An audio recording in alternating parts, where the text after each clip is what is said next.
Good evening, everyone, and welcome to D&D Self-Diceolation. I'm Tom, and I'll be your Dungeon Master for tonight.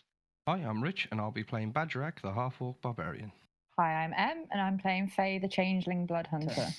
I'm Lacey. I'm playing Jamesy, Jameson, James the James, and Aarakocra Ranger. Hi, I'm Oakley, and I'm playing Lours, the Kalashtar Druid. Hi, I'm Dave, and I'm playing Magemak, a 1T Pure-Blood Warlock.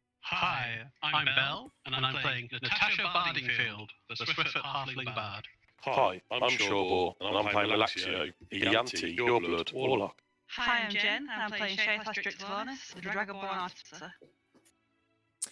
Okay, so welcome back, everyone. We had a week off last week for various bits and pieces. Belated birthdays to Mr. Harper and Mr. Shawbor. Happy birthday to you both. You can start talking now, by the way, guys. The intros have run. In recognition of your birthdays, you are both each entitled to 1 dice of birthday inspiration. So so this works slightly separately to normal inspiration. Basically means that at any point you can instantly claim a nat 20, but only once and only for this session. Wow. Oh. Because it's my birthday gift to you, because we can't give you actual gifts because lockdown. Oh. Wow, way to jump to assuming that I'm broke. It's not inaccurate, but it's a little harsh. Roll?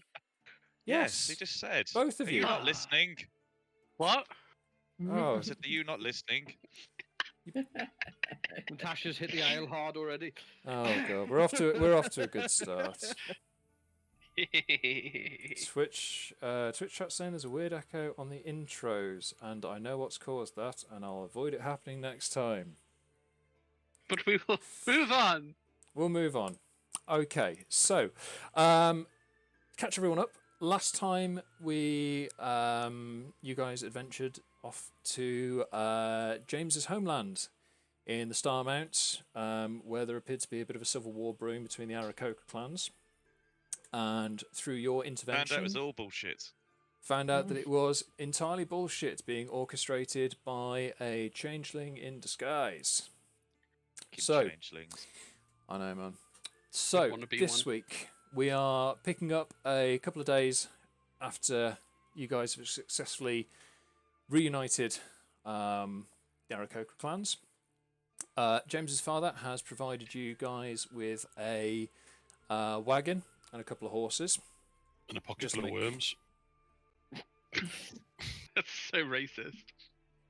I'm not explicitly stating that a gift of worms was provided, but if that makes you feel happier, then yeah, sure. You've walked away with a pocket full of worms at your discretion.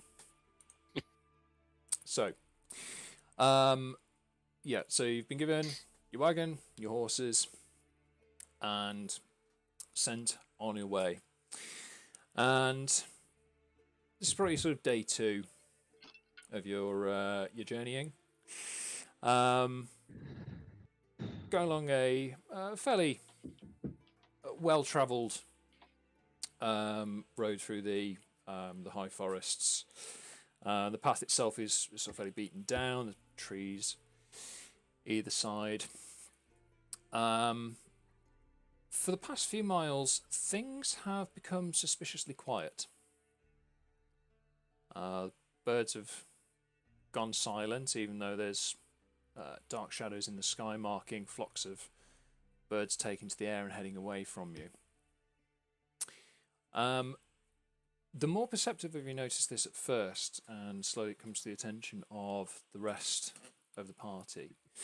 A sort of metallic echo ringing through the trees. Sounds like chains rattling against chains.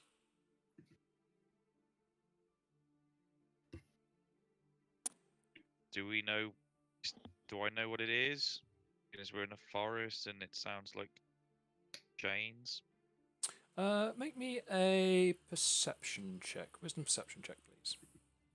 And while he's doing his little check, I just want to remind everyone that Magemak's poorly and he's still lost his voice.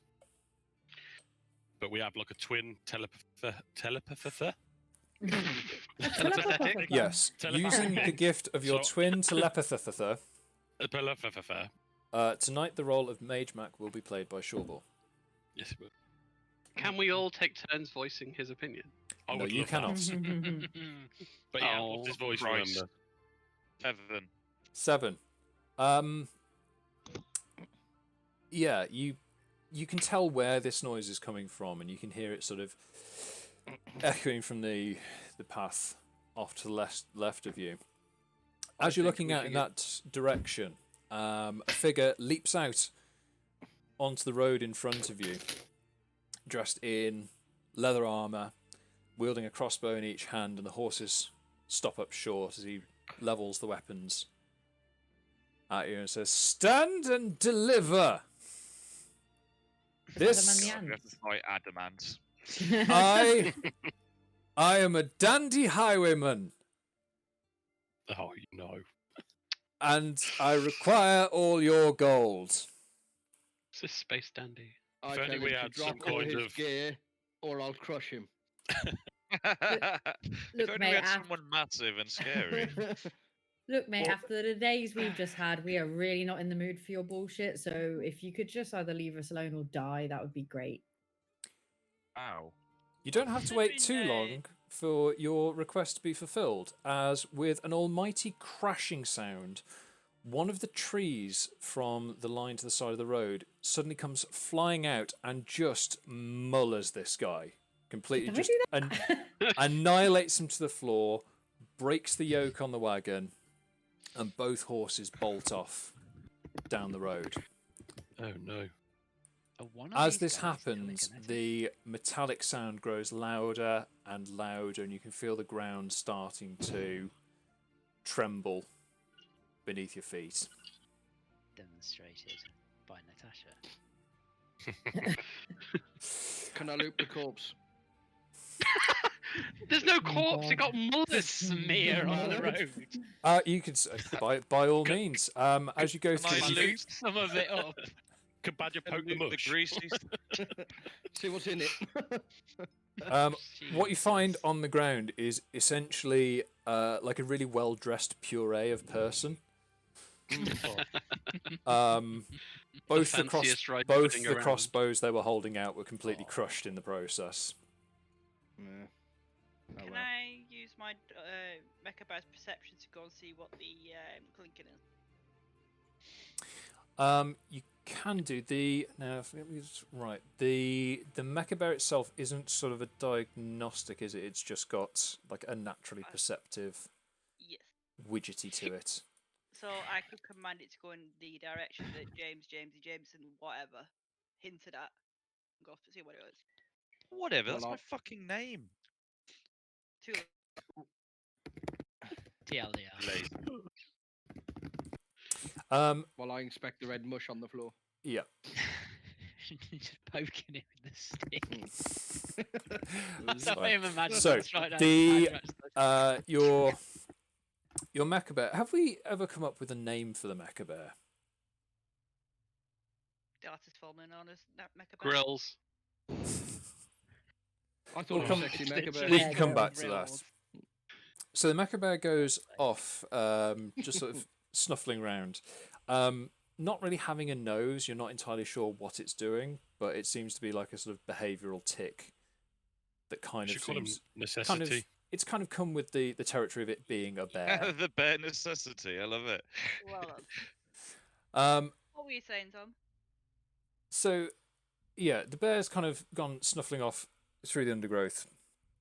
Despite the fact it doesn't actually have a functioning nose, it's still sort of using it kind of to work out what's going on. As you follow the direction the bear's going, you can see that there are tracks, footprints running across from the direction where the bandit jumped out from and the tree jumped out from, going right the way across the road over to the other side.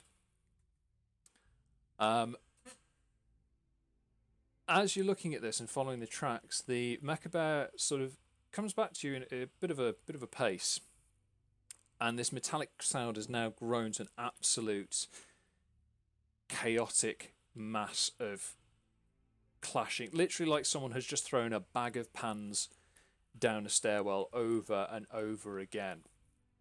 And all of a sudden, this throng of metallic creatures start marching out of the woods along following the footprints going across the road and off into the forest on the other side. And as they do, they are pulling trees up and throwing them out of the way.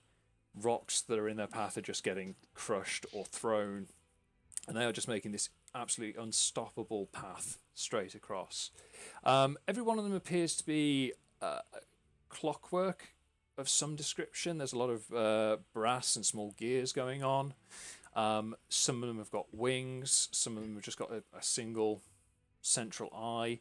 Some of them have got like you're not quite sure how, but almost like organic smiling faces on what is clearly a metallic frame. And they're all chanting as they march along and just absolutely battering through every single thing in their path. Do we? We're off to a good time. Can I follow them? What are they chanting? Can we make out what they're chanting? What language is it?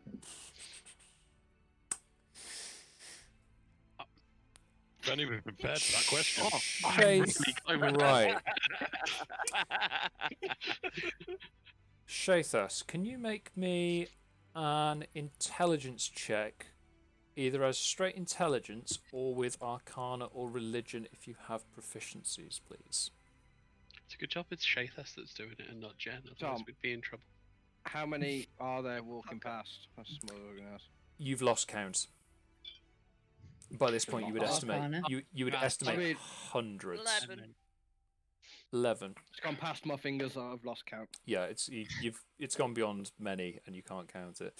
On an 11, Just sat there count.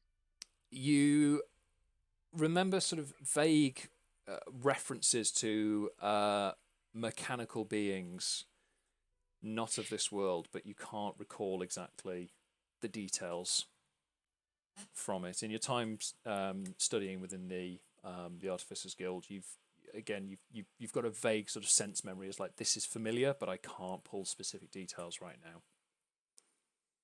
This situation to me sounds like it'd be a good idea to conceal yourself. So has this stream gone past us, or is it still continuing? It's still going. It's still going. There's hundreds of them. Do any of them are any of them concerned with us being there, or are they just completely ignoring us at this point? And they're just cracking on through. At this point, none of them have paid you any attention. Excellent. We got We'll like just a stand there and Borg just stare moment at them. here. I think we've got like a Borg situation where they don't perceive us if we're not a threat. Could we go and see where they came from? I don't think you should go near them, Badger. Can I I am not going see- anywhere near that. Can I see any sort of markings on them that could give away where they're from or who they are or who owns them or anything like that? So what are you trying to achieve? Sorry. I just want to see if there's any like markings on them or anything that Like would give banner us marks more of or- a clue of who they The are. Apple logo. Yeah. Make me an Yeah, that- investigation. Make me an investigation check. Investigation.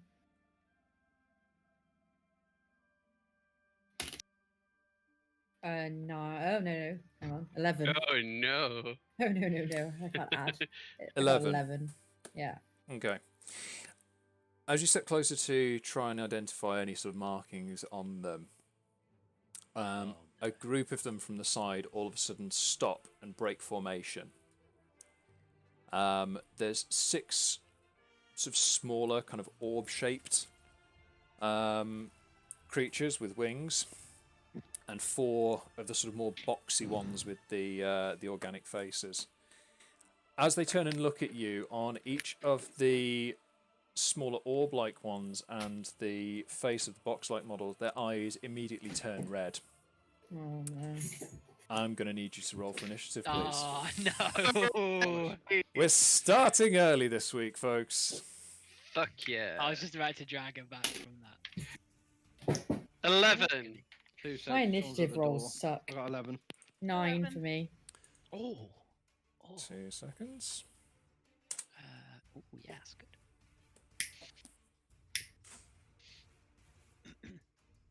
Oh, I like Prepared that. a single spell.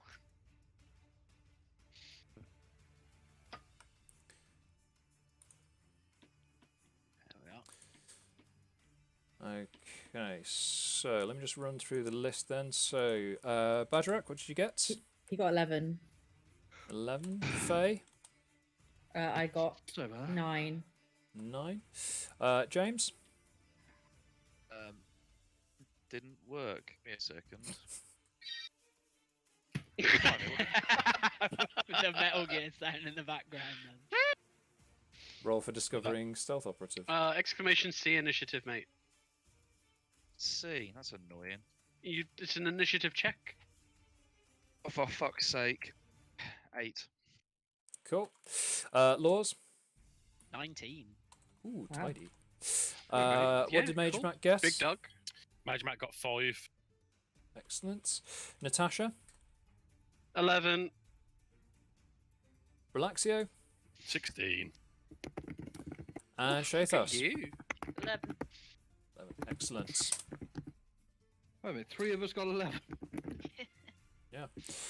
Right. Just let that. All run the through. 11s. 72. And I believe Laws is probably up first. Yeah.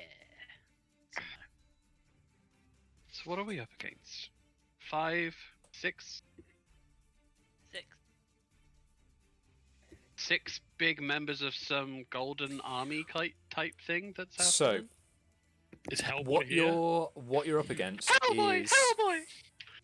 what you're up against is 10 of these units have broken off 10? from 10 of them. Yeah, 6 of shit. the smaller ones with like I say, there's smaller sort of like orb-shaped ones with little delicate BB-8. wings, and 4 of the larger ones, which kind of look like 2 boxes stacked one on top of the other with these bizarre, almost like they look organic, their faces, but they're as you look at them, you can see it's quite obviously just a very malleable metal that's on there. Are they all connected by a single piece of metal? As in They're to not each chained other. together, are they? They're They're not chained together. are they? No. At this point, you realise that the noise that you heard that sounded like chains was literally just the sound of an entire mechanical army marching through a forest. Okay. Okay. I said that I might have recognised it. Is there any, like a history check I can do to see whether I know what these things are now I've seen them? You can certainly try on your turn, but we are in initiative right now. Oh, okay. So, first up, one of the boxier-looking ones that was standing just a little bit too close to Faye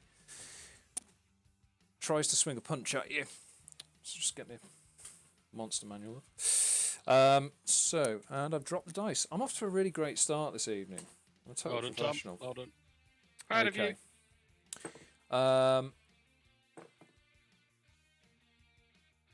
So, swings at Faye. The first attack misses, but then brings a second shot in and just catches you in the ribs. Try and set Faye, that Yeah. you certainly can with the back of it. with the Mecha Bear. Just reminds me again how the Mecha Bear intercept works, please. Second. It's also good for undying fans over there. Like Hi that. guys, thanks for watching. The defender imposes a disadvantage on the attack roll of one creature you can see that's within 5 feet of it. Thank you. Okay, so I will re-roll that. Yeah. Steel Defender manages to get in and just block that attack out the way. So, where are we? There we go. It's a good early start. Yeah. Okay, so they've done nothing.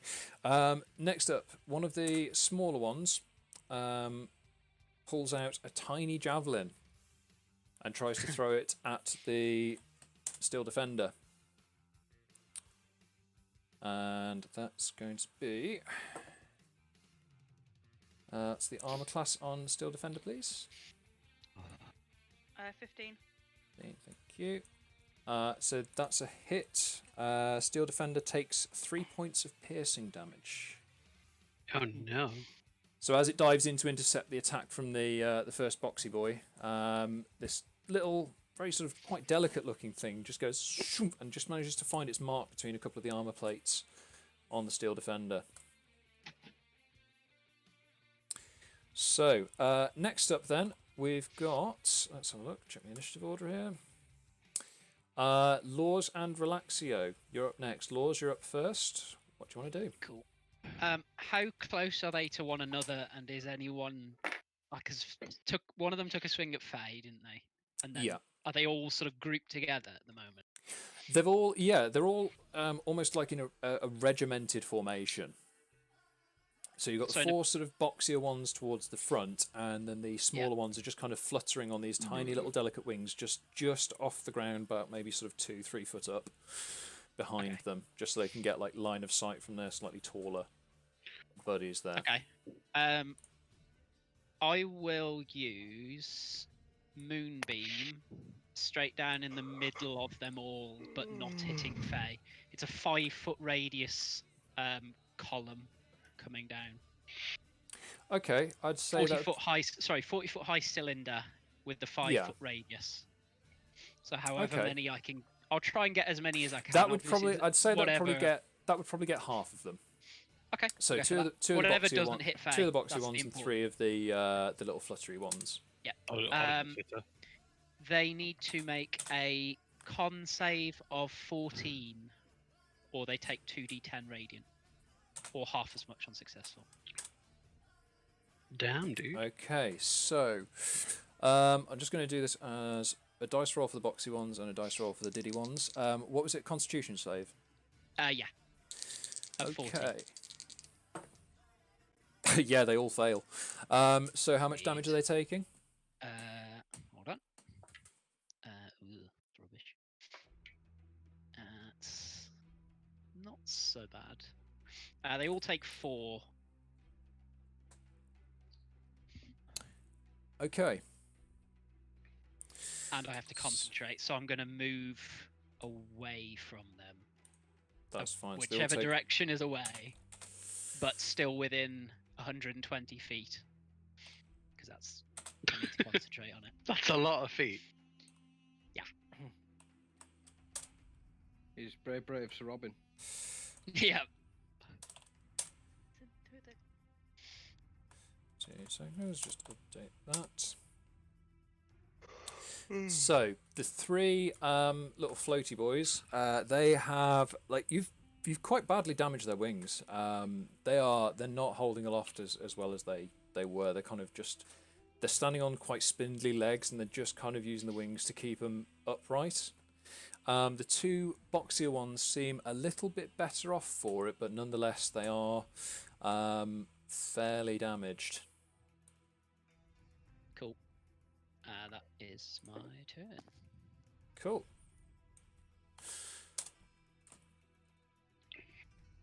There we go, just update my HP listing. Brilliant. So, it's the end of your turn. So, we've got Relaxio. Yep. Yeah. You're up next. Natasha, you're on deck. Relaxio, what are we doing? Okay. Well, I'm trying new tactics this week, because last week's tactics, didn't get me very far. So I'm going to go for Armour of Agathis. Yep. Then I'm going to walk and stand next to Badger. Oh no. Oh, this can. I am concerned.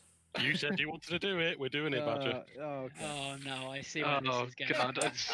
I know where this is going. I've got a stiff drink for this, because I'm going to bloody need it. If it makes you feel Badger, I could put the cloak on first. So you look like a rock. You can pretend I'm a rock. That ends my turn, Tom. That ends my turn. Thank you. Okay. Okay, for some reason does. I'm going to update. Okay, that's fine then. So,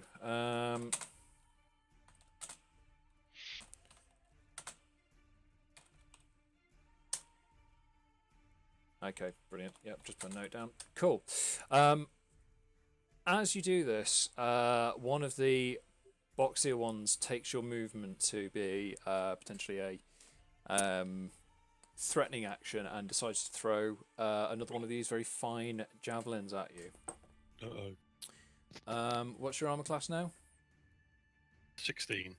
16. Fortunately, because they are already slightly injured, their aim isn't quite true, and it just goes sailing past you quite neatly. Natasha. Hi. You're up. Bagerac, you're on deck. I will cast.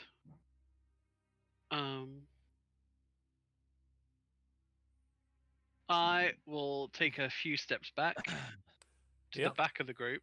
Yeah. And then I will cast level 1 Bane. Ooh, okay. So let's have a look. So, up to 3 creatures of your choice you can see within range must make charisma saving throws. Saving Whenever a target throws. fails, Whenever a target that roll a d4 and subtract them. Okay. So it is a concentration spell. Yes. So that's why I moved before I cast it. it's up to 3 creatures of your choice. Any particular preference? 2 of the boxier ones and 1 of the limpy ones. Okay. Yep. Every single one of them 2 failed. from the bottom and 1 from the top, Carol. 2 from certainly. That's fine. And your target is. Okay. Yeah. Both groups of those outright failed on that. Turns out robots not super charismatic. I didn't think so. Yeah. So.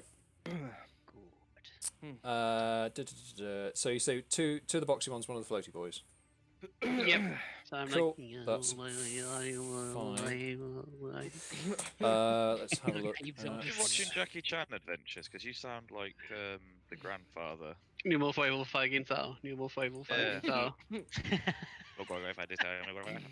Fagin tau. Fagin tau. Fagin tau. Oh. Jackie. This. What is it's duration? It's 1 minute duration, so that's 10 rounds. Okay. Cool. That's. Oh, and they. Boom. Oh yeah, no, that's it. And I end my turn. Cool. And who have we got? Let's say number. There we go. Excellent. Okay.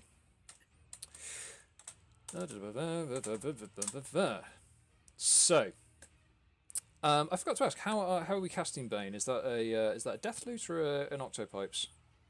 That is going to be a death loot for today. Death Loot. Would you like to? Sliding it out of my Would sheath. you like to demonstrate the Death Loot solo? Cool, that's good enough. Yeah, Bane is now applied. Please stop. Bagerac, you're up. For an 8-minute solo. I'm trying to avoid the 8-minute Death Loot solos this time around. Let's not do that again. My throat Cool. couldn't take it. So, yeah, where are we? Bagerac, you're up. Shathas, you and Mecha Bear are on deck. I grab my good friendly Axler next to me and hurl him towards the enemy. Oh, excellent. Okay. Oh. Now, Yeet. I was worried this was going to happen, and yet I did knew not full well this is gonna remember to add in the notes about what to do when yeeting a team member. It's classed as a weapon. It's technically, yeah. We looked at this earlier in the week, and yes, we agreed it was improvised weapons. Oh god! Right. What are we? So, what are we particularly yeeting? Relaxio as. I'm going to throw you into the back line of the little mini ones. You're welcome. Okay, that's fine. So, if you can just make me a this is going to be just a straight strength check because you don't technically have proficiency in throwing teammates. Okay. 7, so that went well. Yeah, considering you're just throwing them at a point on the ground, as long as you didn't whiff that, I'll let it happen. So, you throw like an halfling. Yeah, Can't are roll you? them at them. So, are you throwing them at the same group that's been hit by Laws' The spell, or the ones? Moonbeam. What are you taking a particular target, or what? What are we doing here? Well, I'm going to splash damage. I'm going to open my arms and legs up for him. Like a starfish. All right, you know what? I'm just going to... Do me a favour.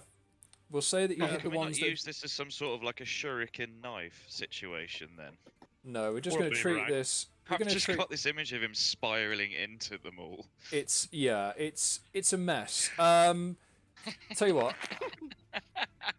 Tom, Relax. we gave you 4 days warning You for this. you gave me warning, and it's my own fault for not paying attention. Bagerac, can you... What the ability is called?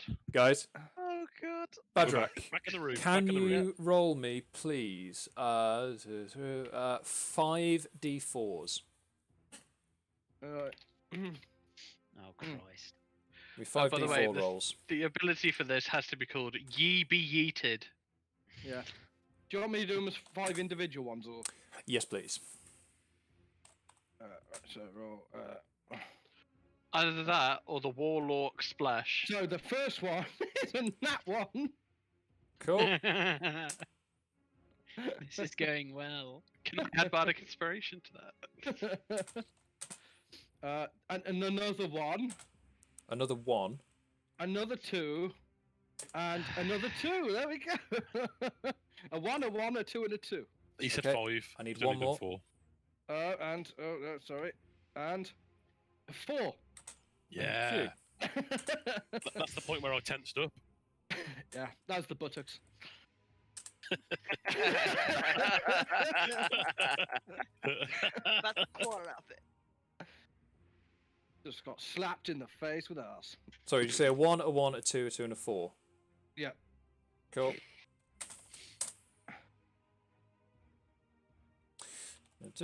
Just...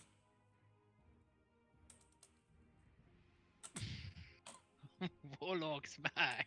Splash! Because he's splashing out. Okay, Yeah. so as Relaxio spirals through the air in an absolutely graceless display of chucking himself,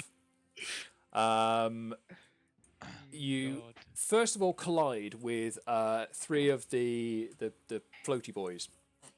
As you do, you immediately shatter them into their component parts, and they just fall to the ground. You then, again, because you're not particularly used to being thrown by a teammate, haven't perfected your landing and managed to do significant damage to 2 of the boxier ones standing below them. As the 3 sort of floatier ones, as their parts shatter onto the ground, they immediately start breaking down and turning into dust.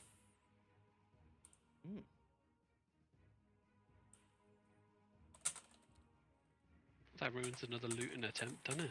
Fucking hell. We call this the mush and dust adventure. They've all turned to dust now. So the 3 floaty ones have turned to dust. The 2 boxy ones are quite badly beaten Battered. up after having a fairly hefty warlock thrown at them. There are still Dressed as a rock. yeah, there's still a couple of them alive. So there's still 3 more of the little floaty ones, and there's another 2 of the some more boxy ones doing the rounds. Fortunately, none of the ones that were injured were the ones afflicted by Bane. They are still baned. So, anything else from Bagerac?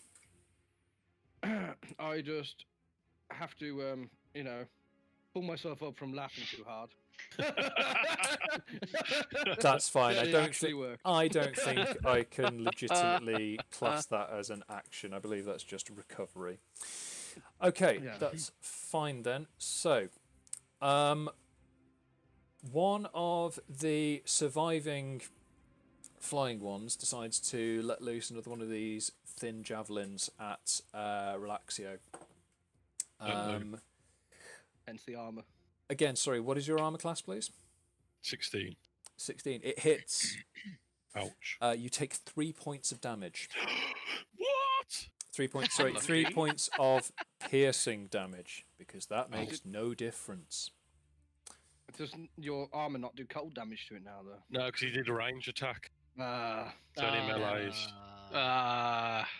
So as you just managed to find your feet and stand up from being hurled unceremoniously into a group of enemies, this tiny little brass javelin kind of spear thing just manages to stick itself into the meat of your shoulder. Ooh. Damn, son. Shoulder meat. Yeah. How many of these things are left now? Is that 6? You've always got, there are 3 of them dead. So 7. 3 of them are dead, so there's seven in total. So, Shathas, you're up. Who is on deck? Faye, you're on deck. So, Shathas, what are you up to? I am going to attack one of the floater boys with a crossbow. Yep. If you can roll to hit, please. 13 to hit. 13. Does Bane affect that? Because no, unfortunately, that misses. Okay. And then for my bonus action, I'm going to command the artist formerly known as Mecha Bear to attack one of them as well. Okay, that's fine. So, if you can roll me an attack for the Mecha Bear, please.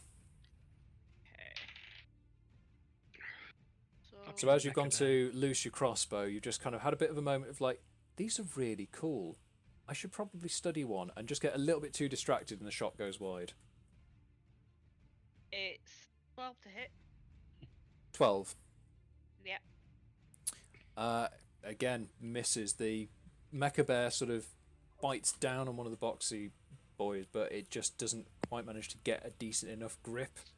Can't maneuver its jaws into a proper position on the main body. That's quite the Ursa Minor play, really. Oh no! Jesus. Yeah.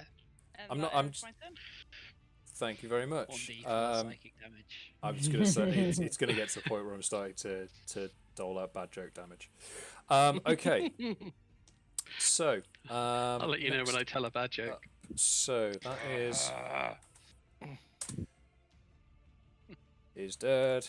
Is dead. Okay, finally managed to come around to one of them that was still alive, which is going to one of the little small eyeball floaty ones is going to try and take another javelin shot at the Mecha Bear.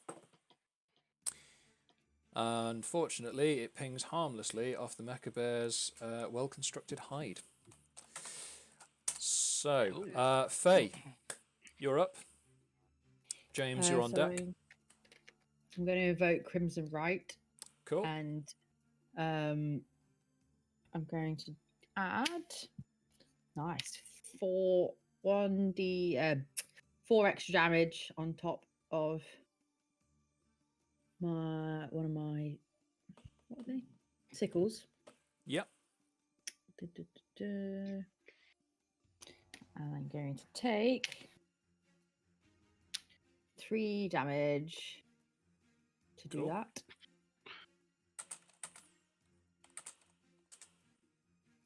Okay. Cool. And then, how far away? I'm pretty close to them, aren't I? Yes. Yeah. Whichever one's closest to me, I'm going to attack it with both sickles. Okay, that's fine. So it would be one of the boxier ones. If you can roll me to hit with your first sickle attack, please. Fucking hell. 12. Okay. That misses, unfortunately. Again, sort of weird, jerky movements is kind of a little bit hard to pin down. Roll to hit with your second sickle, please. 12. Again, you're still kind of trying to suss out the movements on these weird mechanical enemies, and you just can't quite find a bead on them. Anything else from yourself? No, that'll be all. I'm going to hide now. That'll do for now. Okay, so James, you're up. Magemak is on deck. James, what are we doing?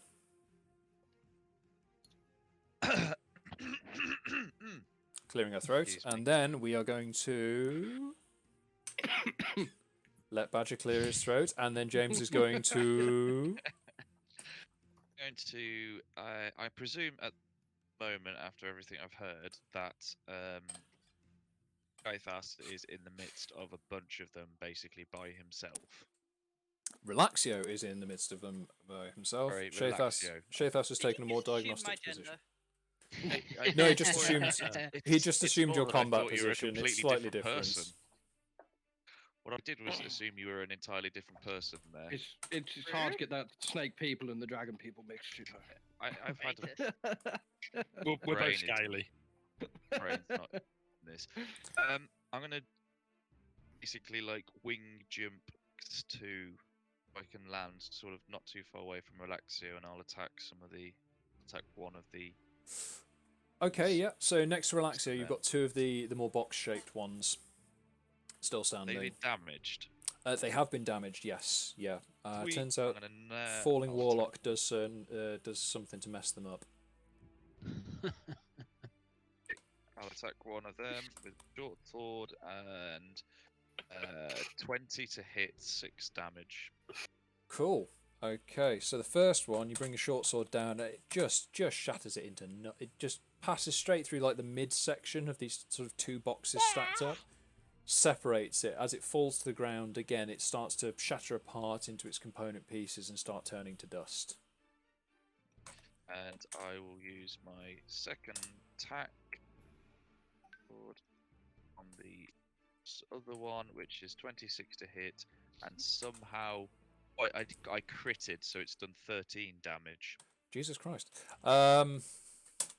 Yeah. Having completely disintegrated the first one, as you sort of find a renewed confidence, you really just leather this second one with that sword, and you just, like, straight up from groin to eyebrows, just split it in half.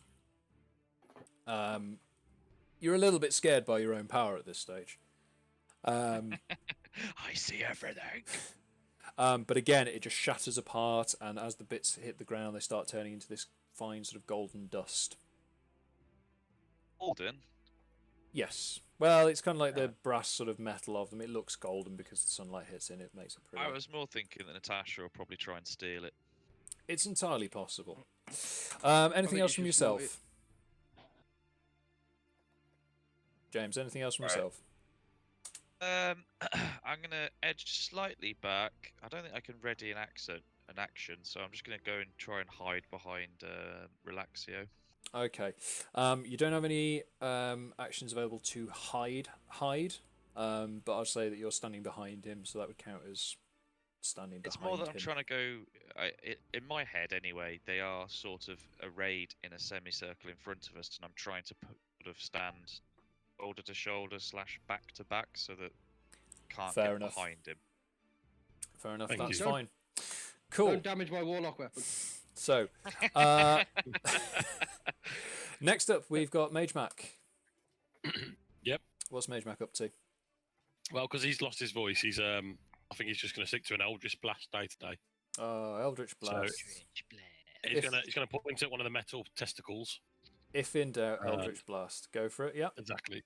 And he's going to roll for his blast, and he got 16. 16 hits. Roll me some damage, please. Oh yeah. Nice. How about that? Nice. So it is 1d10 plus 3. Yep. Ow. 1d10. I always forget how ridiculously powerful that is. So he did 10. 10 damage. 10 damage. Shit. Yeah, as the energy is released from Magemak's staff, it just shatters this thing, hits it dead in the eye, and just shatters it apart. Doesn't even have time for the bits to hit the ground. It dusts it straight in the air.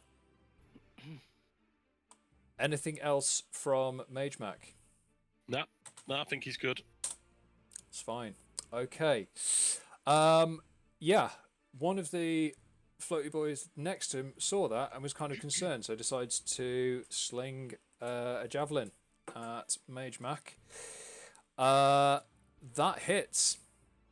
The Magemak or Relaxio? Magemak. Okay.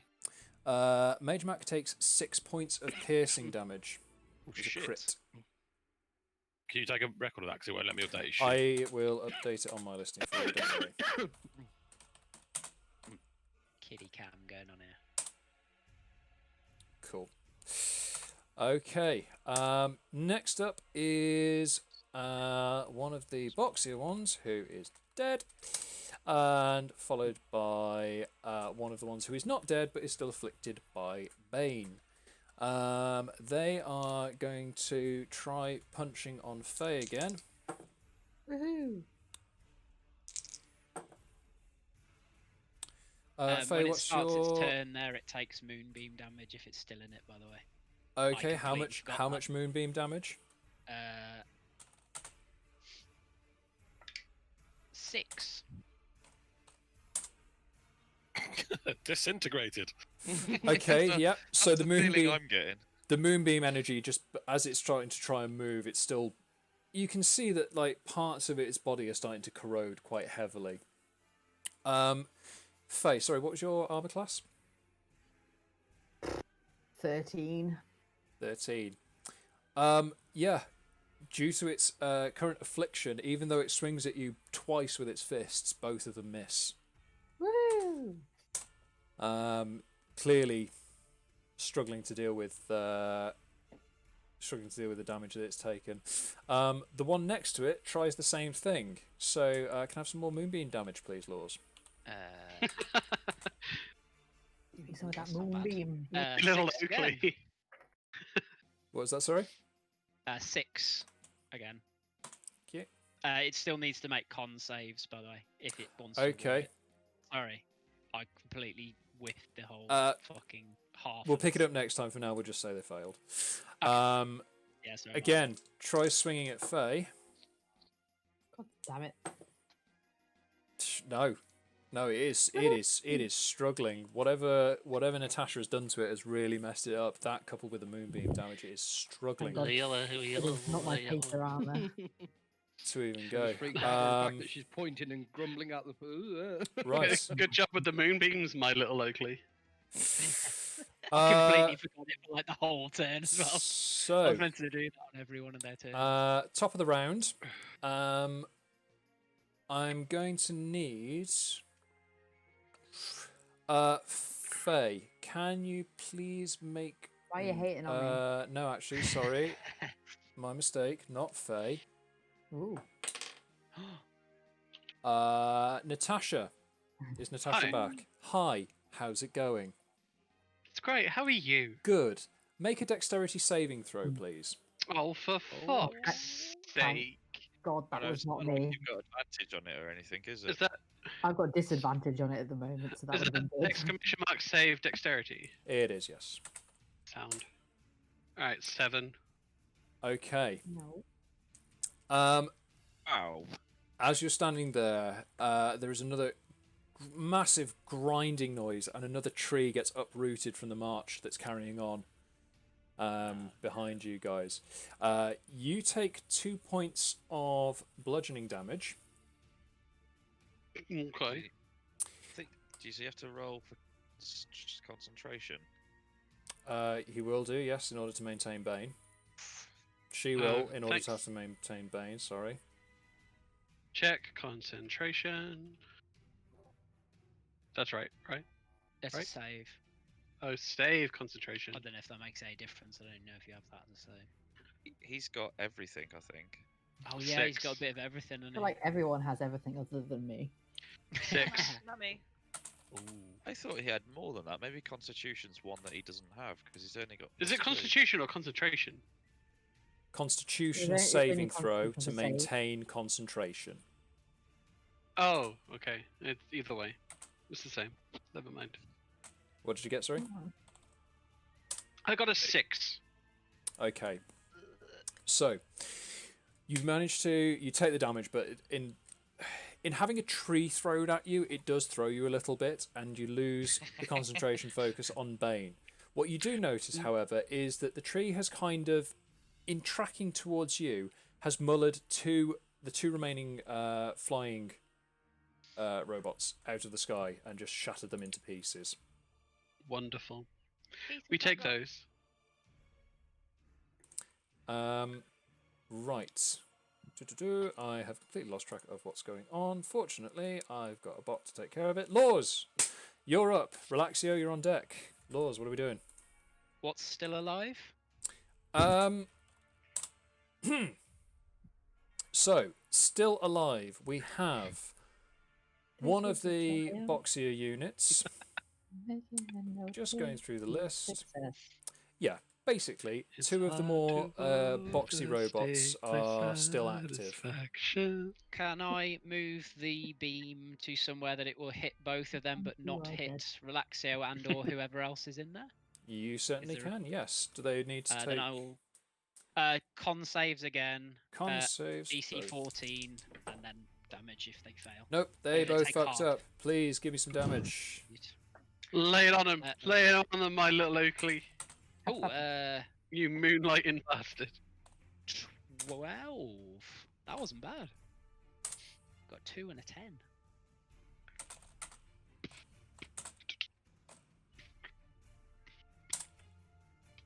Yeah, it's pretty good because it vaporizes both of them. Nice. As the energy beams down onto them, it just completely. Already, they're like you could see that the metal on their bodies had started to corrode and seize up, and their movements had grown slow and struggling. And literally, it was too much for them to bear, and they're just completely obliterated. Anything else from yourself? Nope. That is all I can do. Okay. So next up, Relaxio, what are you doing? So we're still in initiative, so I need to just run this through. I was saying they're all dead, aren't they? Yeah, there's still the column like marching along away from you. The ones, pretty much all of the ones that have broken off to come and have a go at you are now dead. Yeah, just double checking my notes here. Yeah, they dead. Well, I'm going to move back to the group. Cool. That's it, really. So, Can't really see Natasha, anything you else. doing anything? Natasha, you doing anything? No, I guess I'm kind of like scratching my head as to why they're lobbing trees at us, but aside from that... So, from what you were able to glean in the brief second before you were hit with the side of a tree, it doesn't appear to have been intentional. It was just a side effect of them making a path through the forest. Making a path, cutting a swathe through the forest. Exactly, yeah.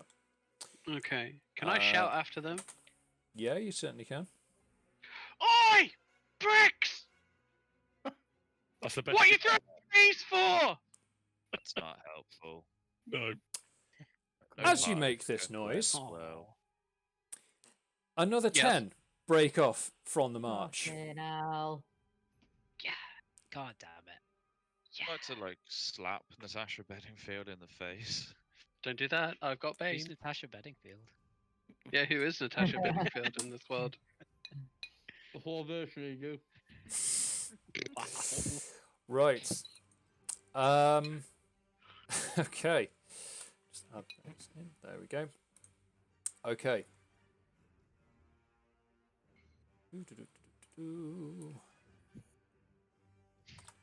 Sorry, just making a note here.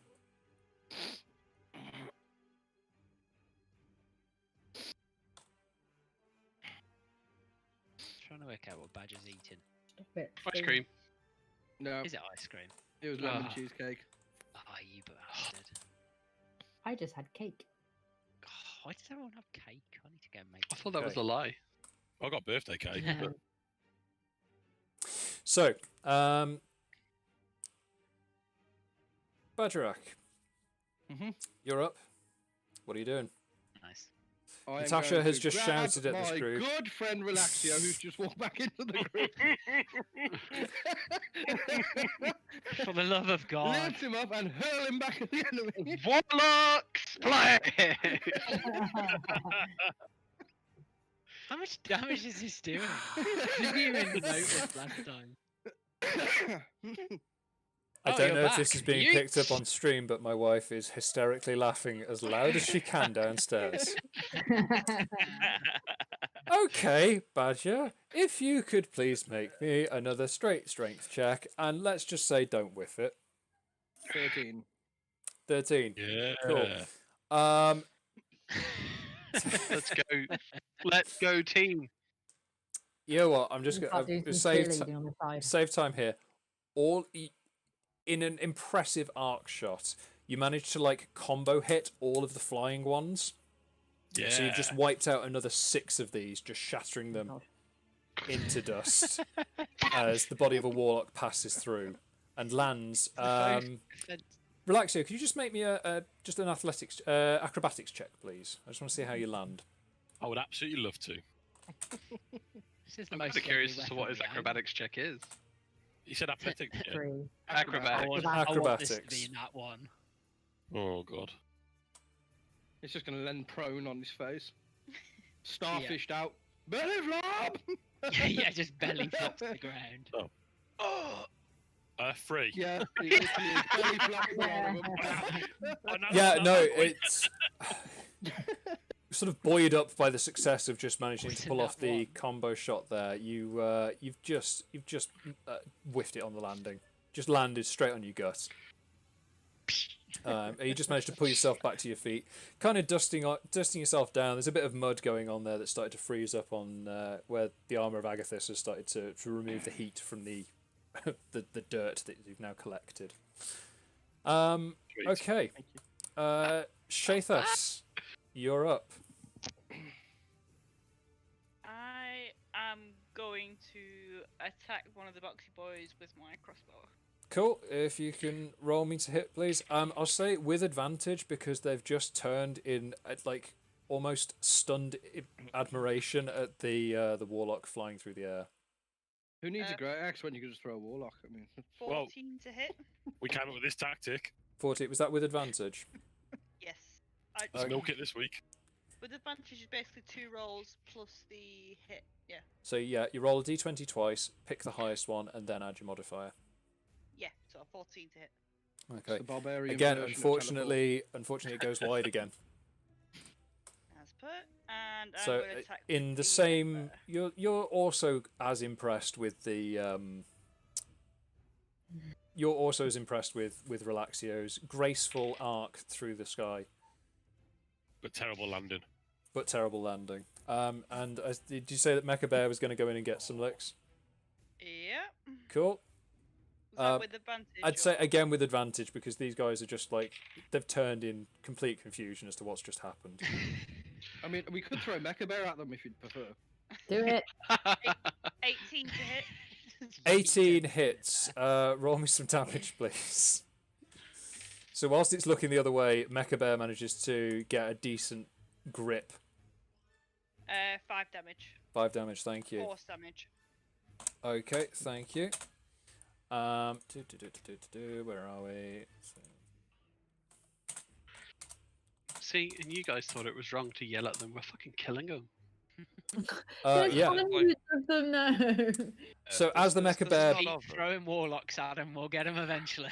So as the Mecha Bear bites down on the back of one of these boxier ones, it rips a chunk away from it, and a couple of components sort of fall out, and its movement becomes a little bit uncertain. Can I command the Mecha Bear to pick them up and bring them back to me? The components, I mean. You can, but not on this turn. Okay. It would basically be considered your bonus action is to give the bear a command. Okay. Okay, so next up is Faye. So Faye, you've still got Crimson Right active. James, you're on deck. Faye, what are we doing? I shall be attacking the nearest one to me with my sickles. Cool. Hopefully it'll go better this time. I might try a different dice. I'm going to change things up. Ooh. We are a Surprised you haven't let I was going to say, let Cat have a roll. Make the kiddie roll. Want to roll? Just knocks it into a nat 20 for you. That counts. Yeah, that'll definitely count. Go on. No. I don't think the cat's going to roll the dice None for of you. that. Oh. Sorry, for people listening on stream who don't have the benefit of video because my laptop will die if I try and stream video, Em's currently trying to get her cat to roll the dice. Yeah, we won't be doing that again because we've got a 2, which will be a 9 with my hit. Okay, we'll... 9 with a bonus on a 2? Yeah, just roll it again. We'll say that this is with advantage because they're still distracted by the aerial warlock. The warlock splash. The warlock splash. 22. That hits. Roll me some damage, please. Oh, yeah. Is that just my first sickle? That's just your first one, yes. Yeah. So wait. 3, 5, 10. 10 damage. Cool. Yeah. So, first sickle attack completely destroys one of these Boxier units. They just again, you just bring it down and just completely slice the top box in half, and it just collapses, lifeless to the floor. Second attack, please. Thanks to the beautiful wailing warlock attack. 23. 23. That definitely hits. Some more damage, please. Gone much better this time. 6 damage that time. Okay, so the one that the Mecha Bear has already taken a chunk out of, you take the remaining chunks out of. Yeah. Chunks. So yeah, that is now that's done as well. Cool. So, pew, pew, pew. Cool. James, you're up. Magemak is on deck. I'll dive on the others. just dive bomb them. Cool. Yep. So we've got the two remaining boxer units. So you're just diving at those. Sure. How are we dive bombing? It's going to out of the sky. Yep. Good motherfucker. 22 to hit, 5 damage on my first strike. Cool. So the first strike hits home. Are they already damaged? No. This is some fresh, tasty damage coming in. And I'm going to attack the same one with a short sword again. Don't fuck it. 15 to hit. Okay. Yep, that hits. Okay, I've done 10 damage, but I also trying to remember my trait now. I think it's... Where is it, you bitch? Is it the one where a target takes more damage if it's not at full health? It's not at maximum. Yeah, I'm just... Yep. Colossus something or other, isn't it? Yeah, I'm trying to remember what it is. I think it's 1d6, but I really, for some reason, cannot remember my own face right now. Not even a phrase. It's been a long day, mate. Do you say it was 10 damage on that one? 10 damage, yeah. Alright. I've got to be honest, it's dead. Regardless as to what... yeah. It is deceased. Yeah, it's just straight up dead. Yeah, so it has ceased to be. The first sword comes in and just takes off one of the box unit's arms. The second attack just absolutely destroys the final standing box unit. Right.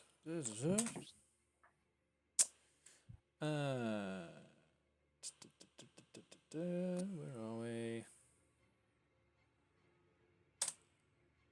Boom. Okay, so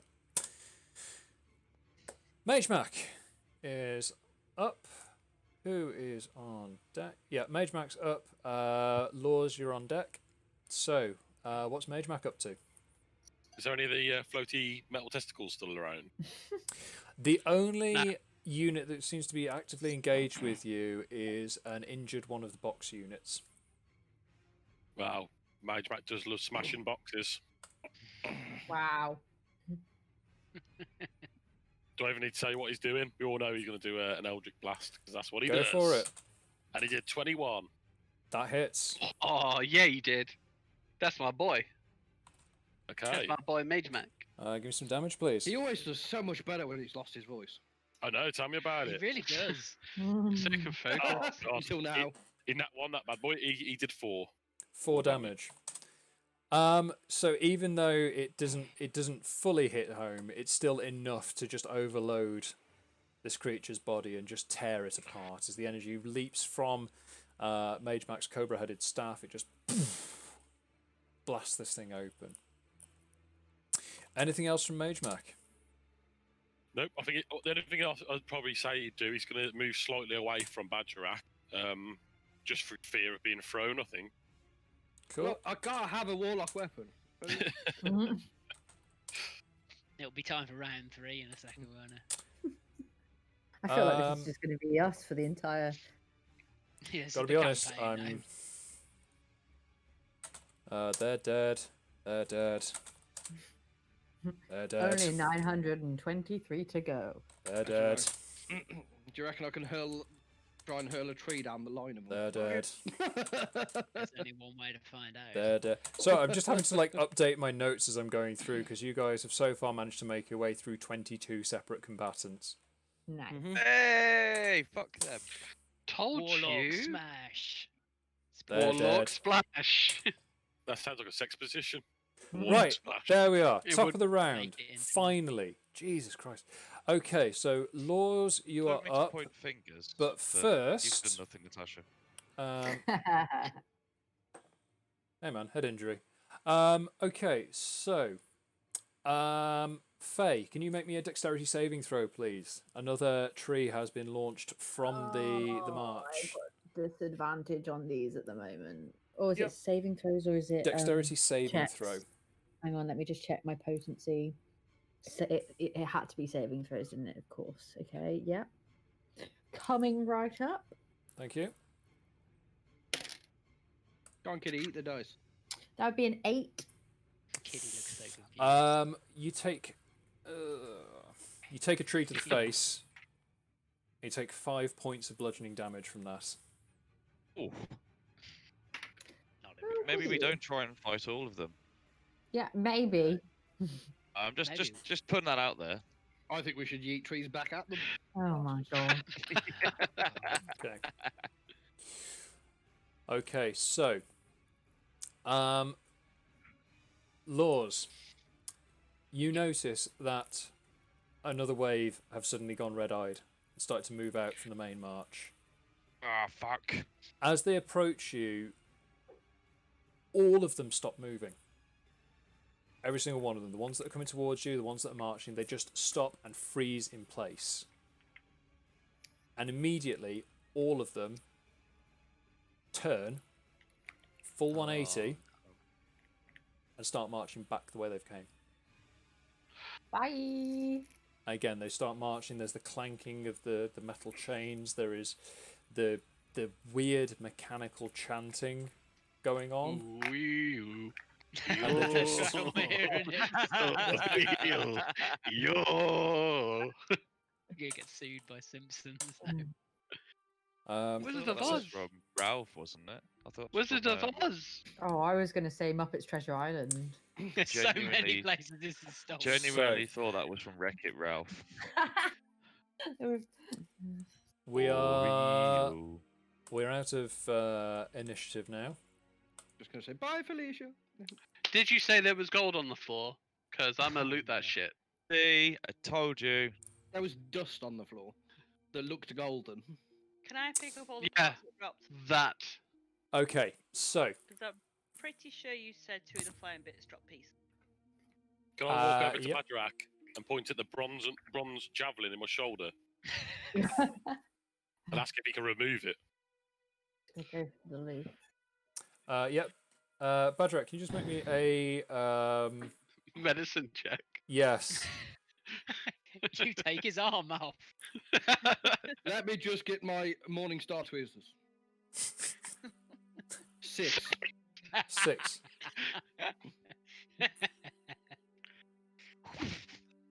Oh, I seem to have put it in first. Should have You- gone to Lours. As you pull it free, you somehow manage to trigger Armor of Agathis. Both of you take 3 points of damage, and the javelin disintegrates. We just high five. Yeah. Stop hurting yourselves! God damn it! Could I nicely ask everyone if we could take a short rest? No. Give me a second because we are coming up on a break. I think he right. means. I think he means our characters. Yeah, I meant the character. That's fine. You mean next to this column of things that keeps attacking us? They're all turned around and they're walking off. They've literally every single one of them has just turned face and gone back the way they came through the track they've made through the forest. Right. So, Shathas, can you make me a perception check, please? 12. Excellent. So, whilst you are rooting through trying to find sort of just odd components and bits and pieces to pick up, you manage to gather up a number of surviving components that haven't quite, completely disintegrated. Most of the remains have sort of turned to this like fine dust, which is you can't really extract it from the ground. But there's a few components that appear to be cast from what you can identify as like gold, mithril, some sort of precious metals going on there. You also find a sort of like a small, almost like teardrop shaped ceramic component. Ooh. And a sphere about the size of an apple, made of this like golden metal, and it's got very fine, intricate little lines carved right the way through it. Did anybody see me picking this up? Make me stealth sleight of hand check. Am I too busy looting my own golden stuff in order to? You Nat are 20 plus 3. okay. So Nice. no one notices you pick it up, but everyone notices as your body immediately goes rigid and you fall to the floor. Oh. As soon as you touch this, the large orb, your vision blacks out. What the rest of you see is Shathas immediately, like I say, completely bolts upright rigid and just falls plank straight down to the floor. The Steel Defender Mecha Bear is a little bit concerned, is just kind of nudging at Shathas' body to try and work out what's going on. Can I go and check she's alright? Yep. As far as I'm concerned, she's dead at this point. Yeah, Or certainly. at least Make me a medicine check, please. No. That's not too bad. 12? 12. You can't see any signs of damage. There's no injuries, no cuts, no bruises. Shathas, from what little you know of Dragonborn physiology, just appears to be unconscious. Is it obvious the orb she's holding? Is she still holding the orb, or rather, do I notice? So yeah, you notice it now. Like hoarding. You notice that her hand is gripped on this orb and it is glowing. There's like this sort of almost golden light spilling out of it right now. I will probably maybe ask Faye. I think is possibly the best person to ask. I don't know who's au fait with this, pun intended, with this sort of magic. To do what, sorry? Can somebody help me with this orb? I don't know what the hell it's doing to her.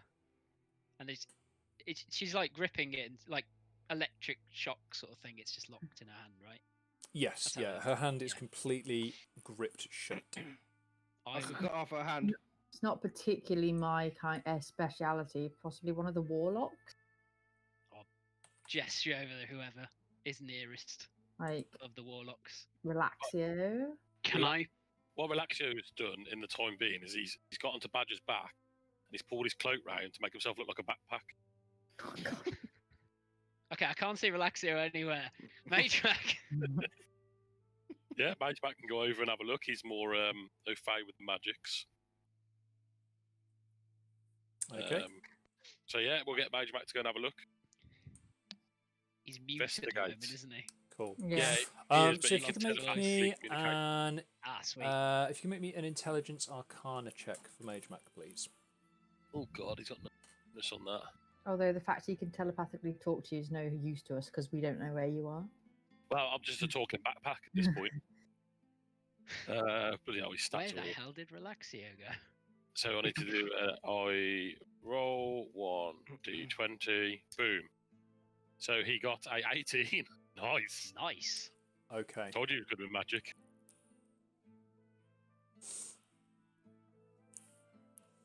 Yep. Okay. Magemak hasn't seen anything like this before. But from his various studies, he does recognize that this is not... It's familiar magic, but it's certainly not from this plane of existence. Can I walk over and try and use a javelin to prise it from her hands? How?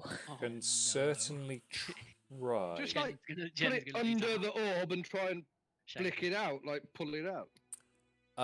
Make me a dexterity sleight of hand check, please, because you are trying to deftly maneuver the javelin out of the way. Okay. As you approach with your javelin to try and move it, the mecha bear sort of rears up and sort of moves around to kind of defensively just nudge the javelin out of the way. It knows that you're not necessarily being aggressive, but it doesn't like weapons being pointed at its master. A few moments later, Shathas, you return to consciousness, feeling completely fine, although you are a little bit confused as to why you're now on the floor. I am going to put the orb into the bag of holding and let's carry on. Are you okay? you like hit the floor really hard. Loot. It's just how we orgasm. Oh. Must have been a good ball. All right then. Well, that's the ball that we No. Don't do it. Don't just stop begging stuff. just stop this before it starts. We are men. We don't know what orgasms look like.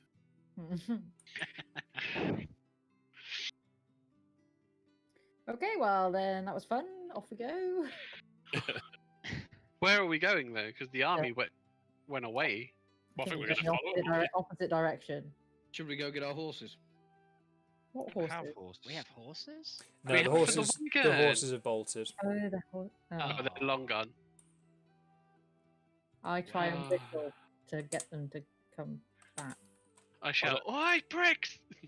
Damn it, my boat hooch is on that wagon. I don't need a horse. Yeah. I don't need a horse. I've got a badge. I've got a badger pack. Yeah. I've stowed my weapon on my back. So, as my memory kind of starts to return, I share what was seen in the vision. So, the world around me faded away, and it was filled with the image of an impassive and featureless space with gold metallic skin. The lips don't move, but a voice echoes through my mind. Cycle 17 is now complete. Begin the march by order of the Primus, the One and the Prime. Observe, record, return. The Prime, really? Fuck's sake. Just roll with it. Ah, man. I'm not happy. But that's... You said a whole bunch of stuff I didn't understand right there. But what does it mean? Does anybody know who the Prime I are? think the creatures that we were fighting were called Modrons. Every 289 years, the godlike ruler Mechanus, known as Primus, sends an army of Modrons across the Outer Plains, ostensibly on a reconnaissance mission. Reconnaissance for what? What are they trying to find? What are they trying to find, Shathas?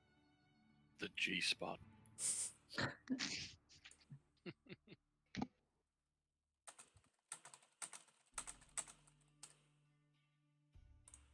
That's all Yeah, I know I'm getting bored. I start walking off down the track towards where the army is. Okay. I don't think this is a good idea. Yeah. he is the brains of the operation. Mm-hmm. Okay. Well, you can either pursue the Modrons who have turned back and gone the way they came, or try and follow the path that they were originally going along. Are they now? Have they now completely passed back They've through pretty the much, thing and yeah, they're gone? they've gone to the point where if you listen carefully, you can still hear the sort of metallic clinking and clanking, but you can't. I want to know what they were looking at, so I think we should go have a look and see what they were trying to report back. That sounds like a good idea. Anywhere that doesn't bring us close to that army of Modrons. Okay. So you're going to follow the path they were originally going on, but they've now turned away from? Yeah. Yes. Okay. So, as you make your way off the main road, you can see that the forest has been completely cleared to essentially a track about 3 times the width of the road you're on, and it's just been ripped through. As you're moving along, there's rocks that have been smashed apart. Big gashes have been torn out of the earth where it wasn't quite level enough for the army to just move straight through. Trees have been smashed down and uprooted. As you move along, there's like a couple of gullies and stream beds where some of the trees have been formed into like rough bridges. There are, as Lours notes with a certain sadness, the bodies of a few unfortunate forest creatures that just tried and failed to get out of the path of the Modrons. Those Bagerac it looks like dinner. Bagerac would probably try and eat them. He's not fussy. As you continue to follow this, you start the ground starts rising upwards, and you follow the path, and you come to the top of a small hill, and you can see that ahead of you there is a fairly deep ravine where a bridge has been constructed across, and you can see that there is still this path of absolute destruction going through the forest. And you can just about make out the like a block of Modrons that are still moving just relentlessly through the forest. Out of nowhere, you hear this really distinct, just this one long tone, like someone blowing a horn, and the Modrons stop. And they reorient position by just a few degrees, and then carry on ploughing through. So what was originally just a straight line of destruction has now turned slightly and started moving in a different direction. I suggest to Bagerac, sorry, can I suggest to Bardingfield, whatever she's calling herself now, that she gets the octopipes and attempts to play some similar notes to see what happens. If The you make the octopipes, same note. the octopipes are for the water, though. I can throw you in the sea again if you want. Did the tone sound like it was coming from the group, or did we Make hear it come from a different? Yeah, make me a perception check, please. Okay.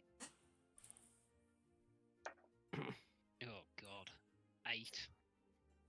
Okay, you can't tell exactly where the sound was coming from, other than ahead of the group. Okay. And as you look at the Modrons that are making their way through the forest, you follow the sort of the line that they're taking, and you suddenly have this real chill as you notice that there is a small farmstead directly in the path of where they're going. Beyond that, on an arrow straight path past the farmstead, you can see a haze of smoke in the distance that marks a small town. And that's where we're going to take a break. So, we're going to take a break for now, and we'll be back in about 10 minutes or so. See you then.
Okay, we're back. Woohoo! Welcome back, everyone. So, just to quickly recap, you've followed the trail of destruction that this Modron army has left through the forest. On the way, Shathas has elaborated with a little bit more detail on what she saw when she was knocked out by the orb. She explains that the creatures are they're a race of mechanical beings from a separate plane of existence known as Mechanus. And every 289 years, the ruler of Mechanus, known as Primus, sends an army of Modrons across the outer planes of existence on a reconnaissance mission. And their job is to basically return with information. The march itself it's known as the Great Modron March. And it's typically takes a long time, it's very dangerous, and usually only a small number of Modrons return back to Mechanus to report on what they've seen. So as you've come up to the top of this hill, Lours, you've spotted that the march is now on a straight path to continue this destructive march straight through this farmstead on their way towards a small town. And you can see that they are, from where you're seeing, you can see that every time that they have to navigate around an obstacle, they are slowed down slightly to pull trees out or smash through rocks to get past them.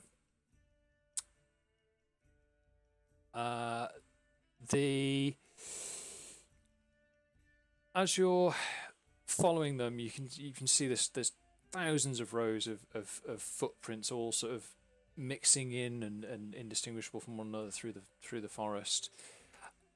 About a few paces out from this track, Bagerac and James notice that there are some other prints moving between the various bits of shrubbery and little places of cover, and all appear to be humanoid sized boot prints following the same course as the march.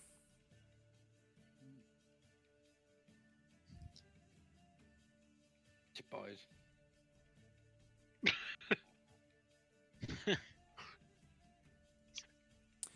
James. Can you... I was going to say, Bagerac, Lours, and James, can you all make me perception checks, please? Did we agree on a short rest, by the way? It's not. No. There hasn't been time for a short rest. You've gone straight into following these guys. No worries. I just thought I'd clarify that. I'm at because I'm on the back of Badger's back. I've been too busy talking to my backpack, so I rolled a 4. Okay. 13. 13. Was that, sorry, James? 19. 9. Okay. I So, was too busy asking my backpack to check the weather for yeah, me. so I Bagerac's didn't do too that. deeply involved in talking to his backpack, but James and Lours, you can see that just behind the end of the main pack of the march you can see a number of figures moving in tandem with the Modrons, but they appear to be they're sort of slipping between the trees and staying very low to the ground when they're moving. They're clearly following the same path, but staying far enough back to avoid being spotted. As you continue to follow this, you come down the hillock and you can hear ahead of you the roar of water and come across a fast-flowing river at the bottom of a very deep gorge. The gorge itself has been spanned by one of these roughly constructed bridges that the Modrons have put together. You can see it's just a number of trees that have just been kind of haphazardly lashed together.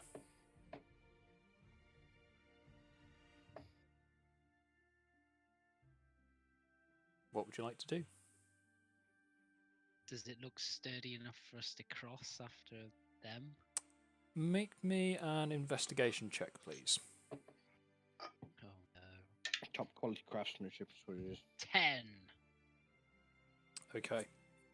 So from a distance, this seemed fairly sturdy, but now that you're close up, you can see that some of the logs that were sort of buttressing it up against the ravine have collapsed down into the river. And whilst it was clearly strong enough to handle the march, it now appears to be dangerously unstable.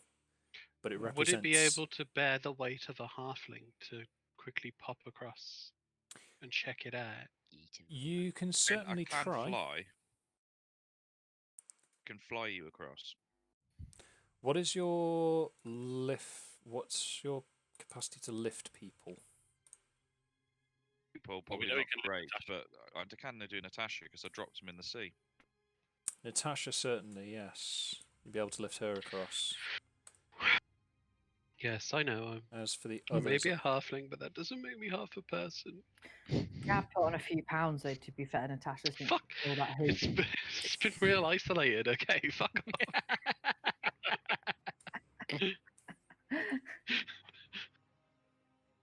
Very sensitive. It's rude to talk about a halfling, lady halfling's weight, don't you know? I'm a lady, you know.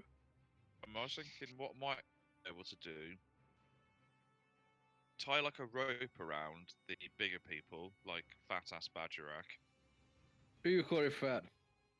Oh, massive Bagerac. Better. When he's walking across it, I try and just sort of fly as if I'm trying to lift him off. It might make him light enough that he can walk across it with my aid, if that makes sense. Okay. So, who are you going to take across first, then? Start with the lightest, so I'll just take Natasha across. Can't Bagerac just start eating light people over? We could try, but if I fail a test, you're going in the ravine. Okay. As you're flying across, Natasha, can you make me an investigation check, please? Sure can, compadre.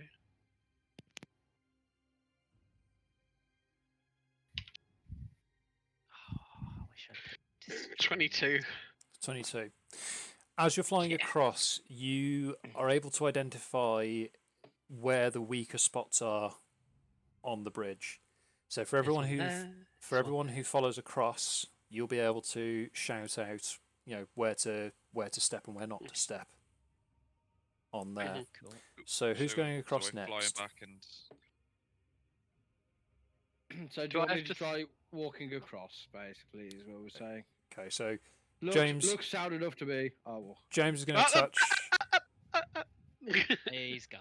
So James is going to touch the guiding rope to Bagerac, and they sort of act as like a sort of safety lift as best he can. So Bagerac, if you're making your way across, I need you to also make an investigation check with advantage because Natasha is shouting out the points at which you're supposed to step and not step. And remember, I'm still on his back. You will have jumped for the purpose of getting across. You've jumped down for now. Oh, 16.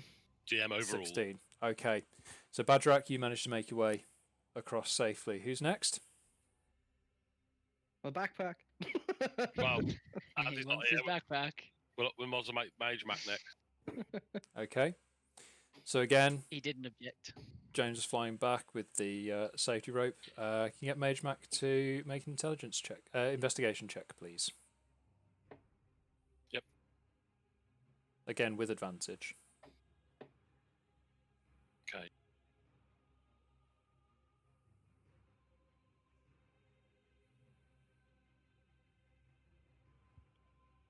$15. 15. Again, with Natasha's guidance, now with Bagerac helping, manages to make it across safely. Now that enough of you have made it across now that you're able to quite easily navigate the rest of the party over the bridge with James's assistance as a safety bird. Takes you probably about the best part of 20 minutes to get everyone across safely, including Shathas kind of having to almost bundle up and carry Mecha Bear across, precariously making her way over, but all of you managed to make it across nice and safely onto the other side and follow the route of the march. As you move on towards the location of the farmstead, and arrive, you can see that the march has already managed to make its way through. So the main bulk of the Modron army has already gone past the farm. Thankfully, the main force has only skirted this little farming, is what now obvious is more of a farming village than just a single farm. So far they've managed to flatten their way through an orchard. They've destroyed half a barn, and the cows are now running quite carefree through the fields.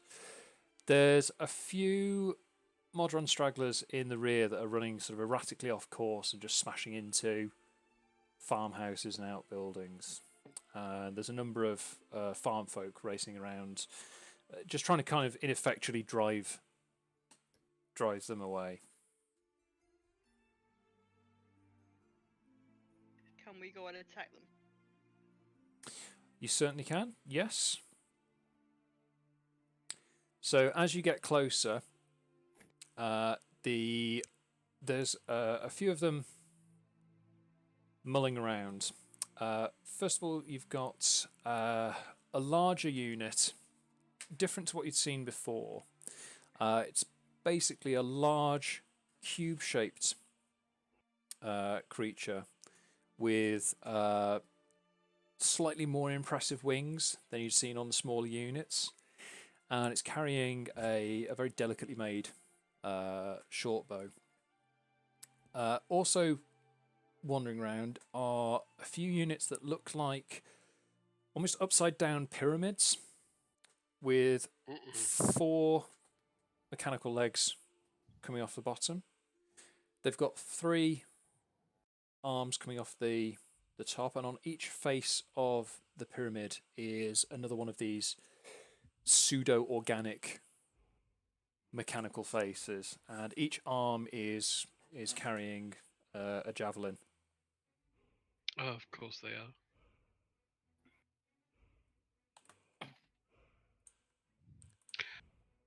I don't shout out this time. Don't worry. Made my mistakes. How many were there in total? Sorry. So you've got the one larger, boxier unit, and you've got 4 of the sort of upside down pyramid shaped ones. Okay, they all near each other. They're in a sort of rough grouping. They're kind of mulling around by themselves. Well, they're kind of just haphazardly like smashing into bits of buildings and stuff. Okay. How far away are they?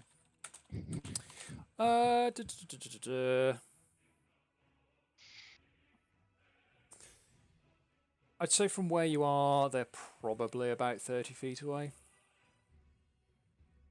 That's quite a yeet. That's like hammer throw going on there. That's like Miss Trunchbull with a school child. Yeah. Yeah. Wait. So the other farm wait for my people weapon to charge first, you know. Are the farm people still like trying to corral them? So are they in danger? Can you make me a perception check, please, Natasha? Of course. 19. Okay. What you originally saw as like farm folk fighting the Modrons, you don't remember the last time you saw farmers wearing face masks and leather armor.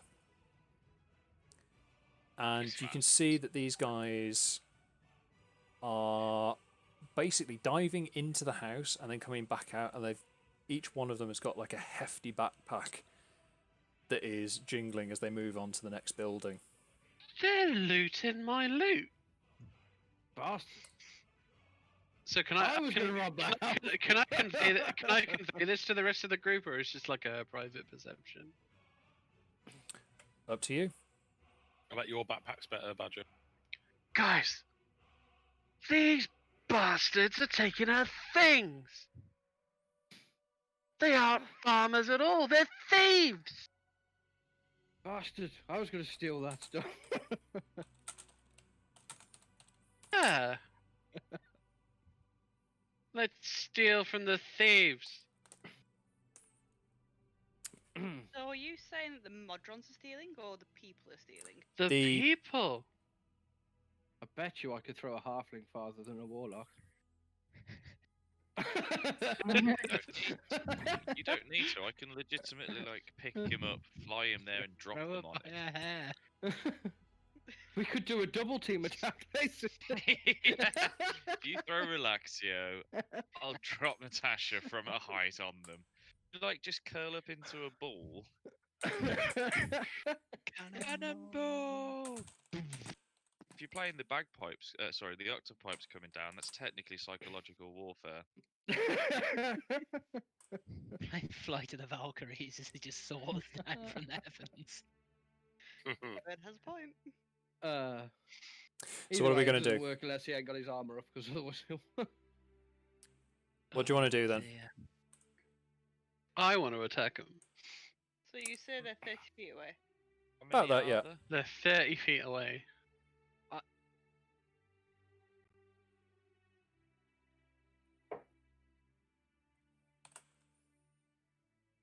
Are the thieves, are the humanoids wearing like, say, metal plating kind of thing, just less mechanical? From what you can see, it seems to be leather armor that they're wearing. Oh, leather armor. Okay, cool. That's fine.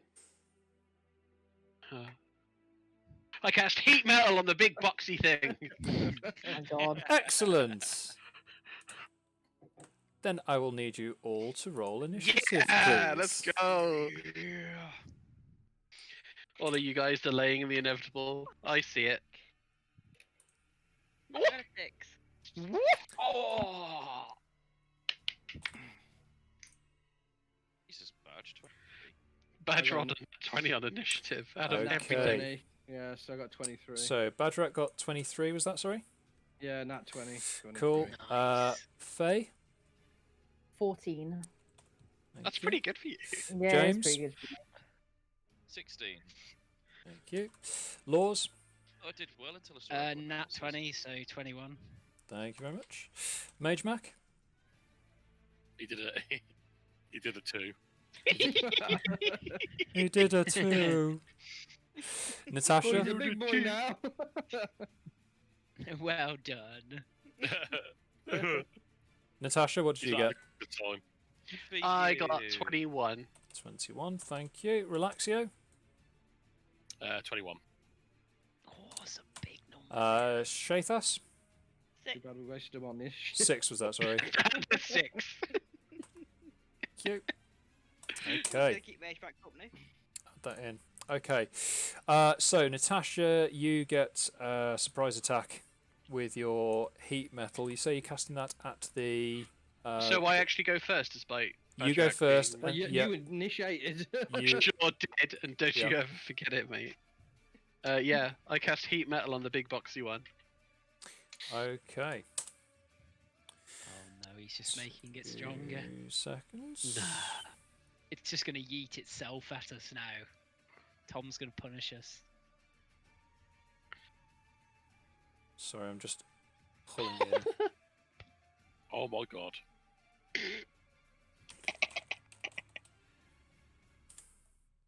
Sorry, I'm just carrying over everyone's HP from the last Yeah, you're fine. fight because it hasn't carried across properly on It's the okay, Avray I'm bot that on we're using. 25.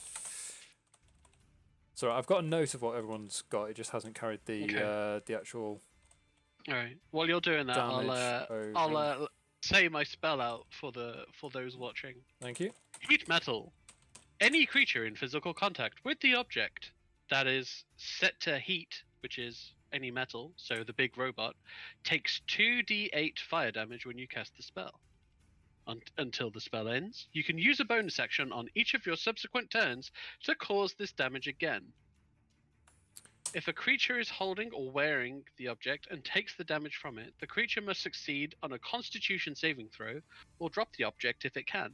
If it doesn't drop the object, it has disadvantage on attack rolls and ability checks until the start of your next turn. So being a big bloody robot, this thing can't drop it. You could drop it like it's hard. Drop it like it's hard.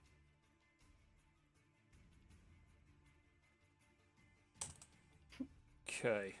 Right, sorry. Apparently it has carried over, so now I've got to undo everything I've just done.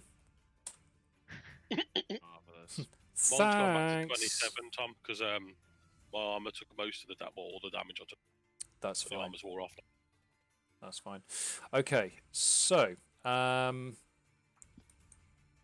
heat metal. Where are we? Heat metal on the big Good, boxy move one on. with wings. Right. So what do they have to do? Is that a Constitution check, or is it? I mean, if a creature is holding or wearing the object and takes the damage from it, Yep. which it does, it will take 13 magical fire damage. Okay. The creature must succeed on a Constitution saving throw or drop the object if it can. If it doesn't drop the object, which it can't, it has disadvantage on attack rolls and ability checks until the start of your next turn. Okay. So it takes. Did you say it was 13 damage? 13 damage, yes. Okay. So as you cast it, you can see the body of the Boxia unit starts to glow, and it immediately drops the short bow that it's holding and starts sort of thrashing around in the air in a bit of a panic as to what's going on there. Can't drop the object because it is the object. So yeah, it has disadvantage on attack rolls and ability checks until the start of your next turn. So next up we've got. I did that with the octopipes. For Excellent. Context. Yeah. So Bagerac, you're up first. Well, furious that my warlock weaponry hasn't charged itself yet, I'm going to fly into a rage and charge the thing and yell, "I'll do it myself then!" Excellent. So you're going. And attack with the Morning Star. Fantastic. Roll to hit, please. Instead of the Warlock star, it's the Morning Star. I get it. 24 to hit. 24 hits. Roll me some damage, please. 11. Fucking hell. Forgetting it's silvered as well, Tom. Just because that matters. That just makes it work against certain creatures that have. As you bring the Morning Star down, it just completely crushes this thing into the ground, and it's completely shattered. Yeah. At this point. Again, components spill out of it and start turning to dust on the floor. Anything else from yourself? No, I used all my movement getting to it. Fantastic. So, next up, Natasha. Your actual turn this time. Oh, great. So that thing's dead. Mm-hmm. Mm-hmm. Cool. No longer have to and we maintain got- concentration. Oh, I don't have anything. Yeah, it's broke my concentration, right? Because it's, Yeah, oh, I it's smushed dead. it. So what's left are the three little flighty thingies. Yep. The upside down pyramids, three of them. Yep. I'm gonna cast Bane again. Okay. On those three little characters. Okay, that's fine. Do they need to do anything to avoid that, or is it just Charisma saving throw. Okay, so we've got. Let's have a look. Charisma save on. How many have we got there? 4 of them now. And what are they looking to beat? 14. All but one of them passed. Oh. Yeah, they rolled really well. So, are you casting this with the Goddamn Death Loot charismatic or the Octopipes? I'll keep with the octopipes this time. Okay, so again, it's this loud droning noise fills the area. The three of the Modrons don't appear to be affected, but one of them's starting to kind of stumble and bends it forward a little bit and just struggles to move a bit more. Okay. 2 seconds. Are you two okay? No. Why would you do that, Jed?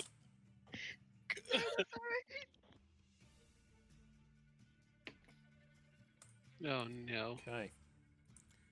Oh. Cool. Anything from yourself? Anything else from yourself? No, I guess I'll just take a few steps back while keeping my concentrate. That's fine. So, Relaxio, you're up next. Lours, you're on deck. Oh God.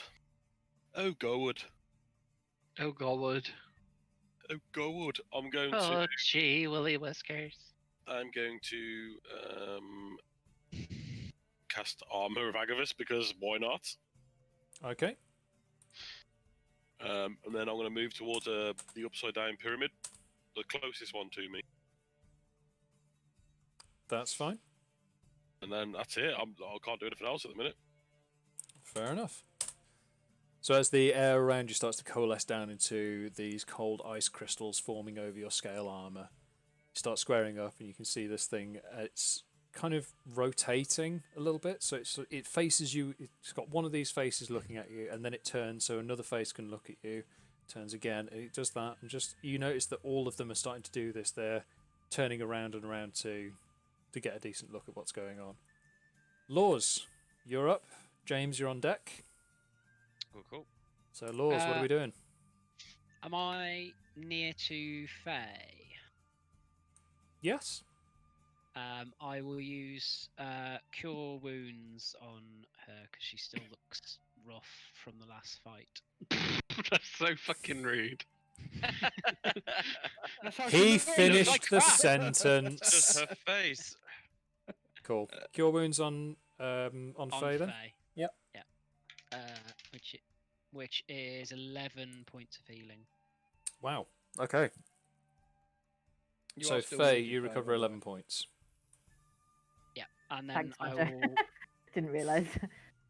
as my bonus action, I will gather up some magic stones. Okay. Cool. So, James, you're up. Faye, you're on deck. Can you roll it? James, what are you doing?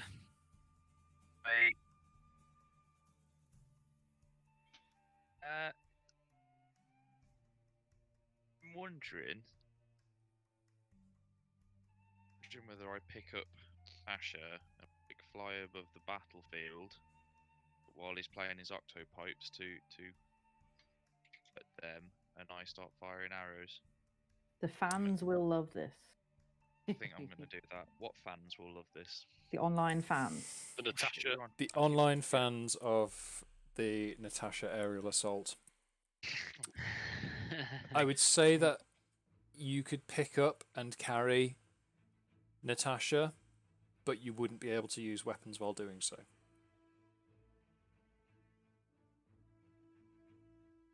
Simply because of trying to lift that much weight and trying to focus on firing an arrow at the same time would be a bit more than you're capable of. Oh, not carry him with my legs. I'll keep my arms free. No, the aerodynamics just don't add up. Center of gravity. Careful. If you carry a heavier load than you're expecting in your legs at a further point down, then physics says you won't be able to do it. You can't concentrate. You have to try harder with your arms, which means you can't fire anything. The Aarakocra have got 6 limbs, so they've got arms and wings, but for the sake of keeping things moving, you can either carry Natasha or use your ranged weapons. You can't do both. I fire my ranged weapons and then carry Natasha. Picking up and carrying Natasha would count as an action.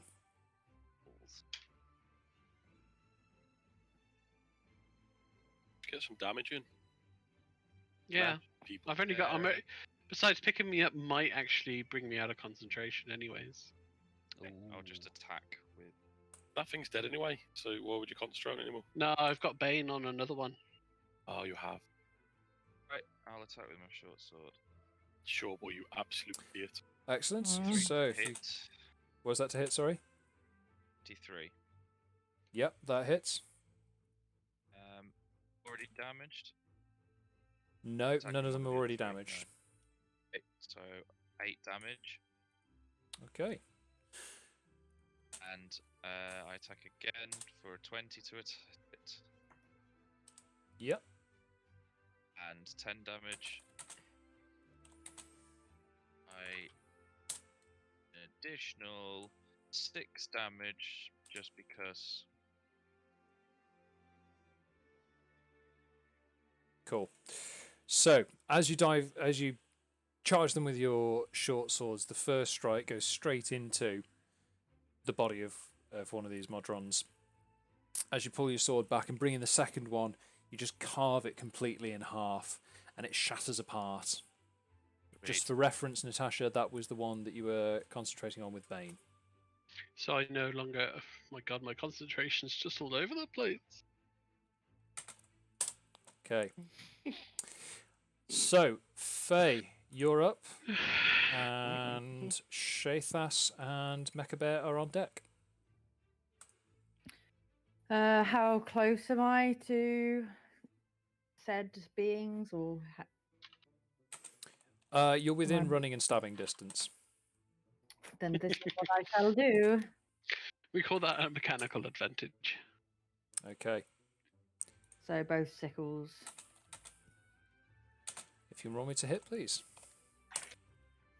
22. 22 hits. Roll for some damage, please. Yeah, nailed it. 11 damage. 11. Okay, so the first sickle strike carves this deep gash across one of the Modron drones, and you can see the inner workings kind of ticking and whirring away. The face on that side of the Modron facing you is just completely ruined, and it turns around to bring another face to focus on you. As the second sickle attack comes in, question mark? 19 to hit. Hits true. Roll some damage, please. 9. Thank you. So as it turns to bring another face round to you, you bring the sickle down in a nice arc and just take the point of it straight through one of its eyes and just completely rip out that face of the drone, and it collapses down to the floor. Just a shower of spare parts and dust. Nice. Anything else from yourself? No, that would be me. Okay, good. So, there are... It's quite the turn. So there's 2 of these drones still standing. The first one is going to try and attack Bagerac, and it just drops its javelins and starts going in. All of its fists are swinging. Bagerac, what is your armor class, please? 18. Yeah, this bizarre, mad, spinning attack just kind of...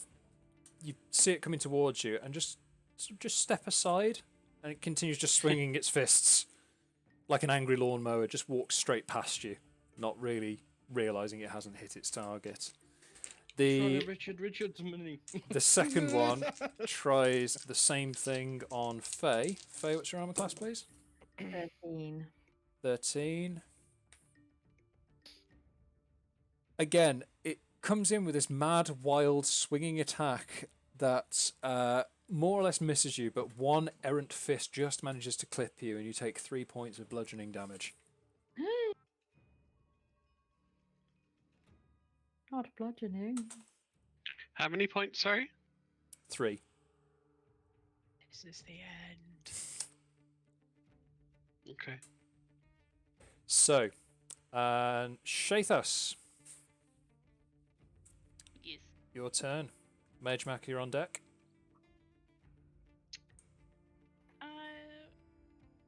So from picking up that orb, I think I kind of deduced that these are actually rogue Modrons, so they're not actually under the control of the primer. Okay. So basically, there's going to be no retaliation if we kill these, and chances are the other Modrons are probably going to come over and try and attack them as well. Can I reason with rogue Modron? If they're not Weirdly all the enough, time as spam? since you've touched that orb, you have been able to understand what the Modrons are saying. And as they've been marching along, all you've been able to hear is them repeating this chant: "We march, we march, we march, we march." That's that's all they've said so far. So you can certainly try and reason with one.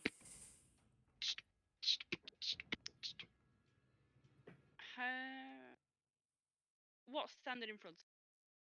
What am I dealing with? What am I looking at? So what you've got at the moment, you've got two of these upside down pyramid drones.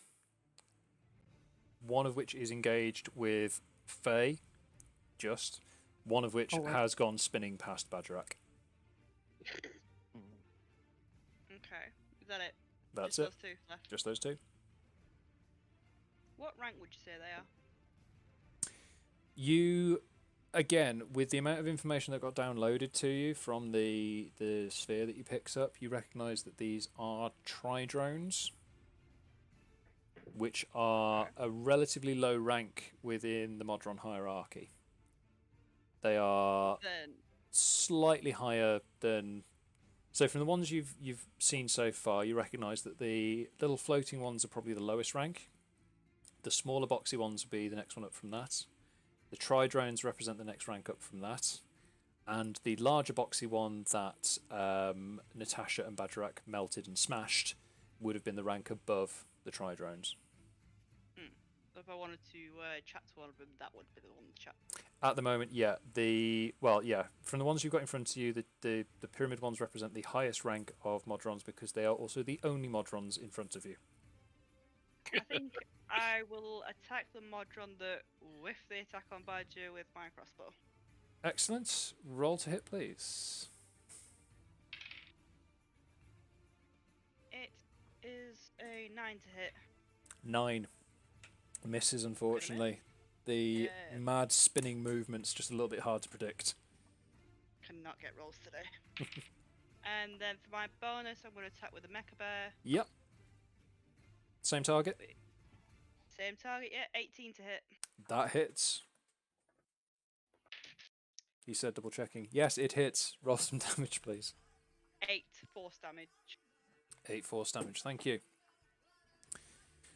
So following the line that your crossbow bolt roughly traced, the Mecha Bear goes tearing off after the Tridrone that's just missed Bagerac and manages to sink its teeth nicely into the lower rump portion of... Does a pyramid have a rump? If it does, that's what the bear is currently biting.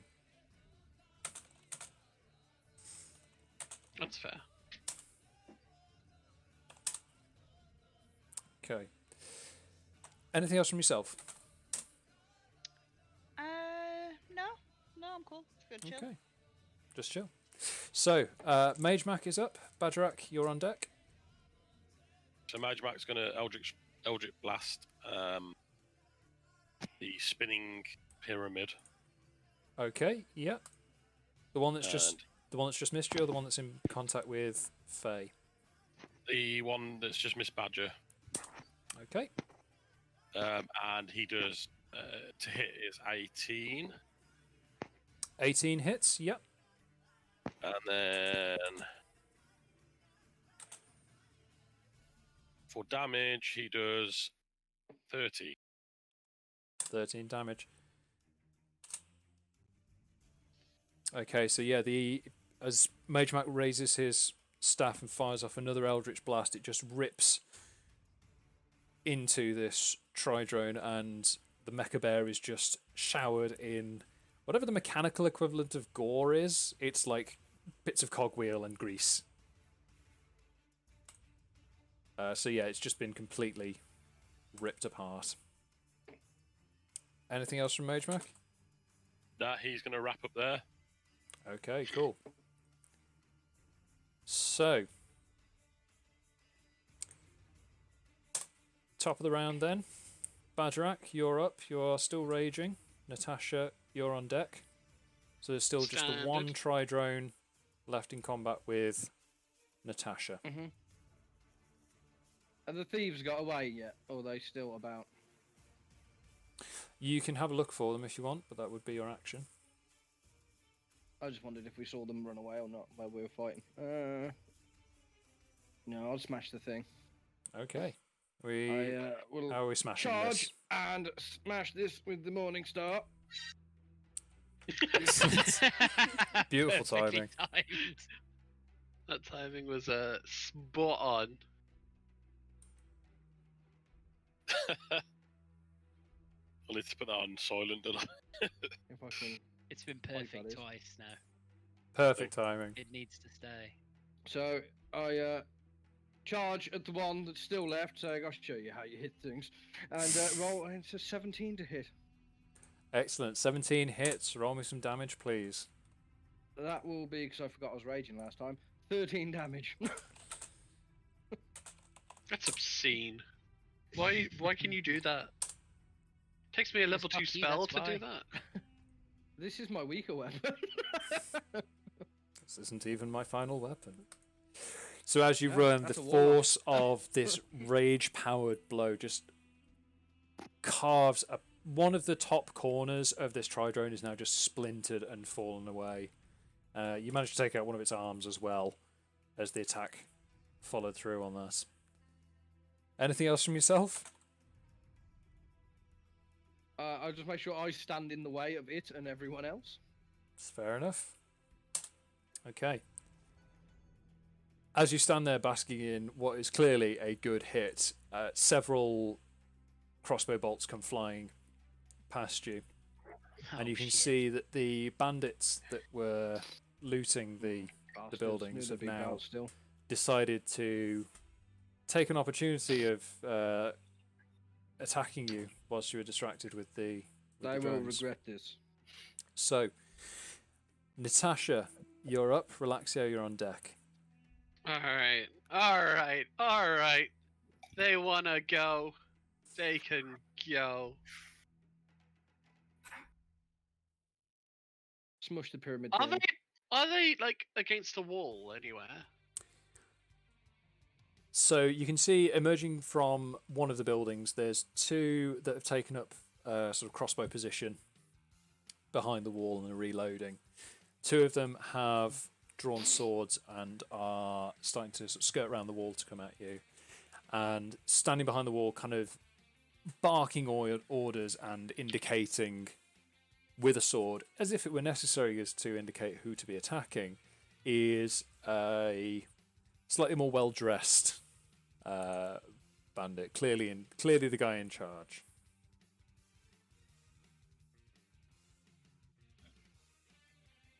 Alright. I get the one that's closest to me Yep. So that would be one of the guys with a sword making their way around the wall. with a sword, and I cast Natasha's hideous laughter.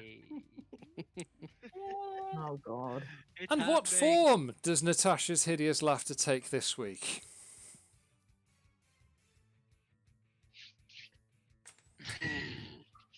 You've got a list, haven't you? Why was the musician kicked out of the tavern? Was that with you? Because he was barred! Oh.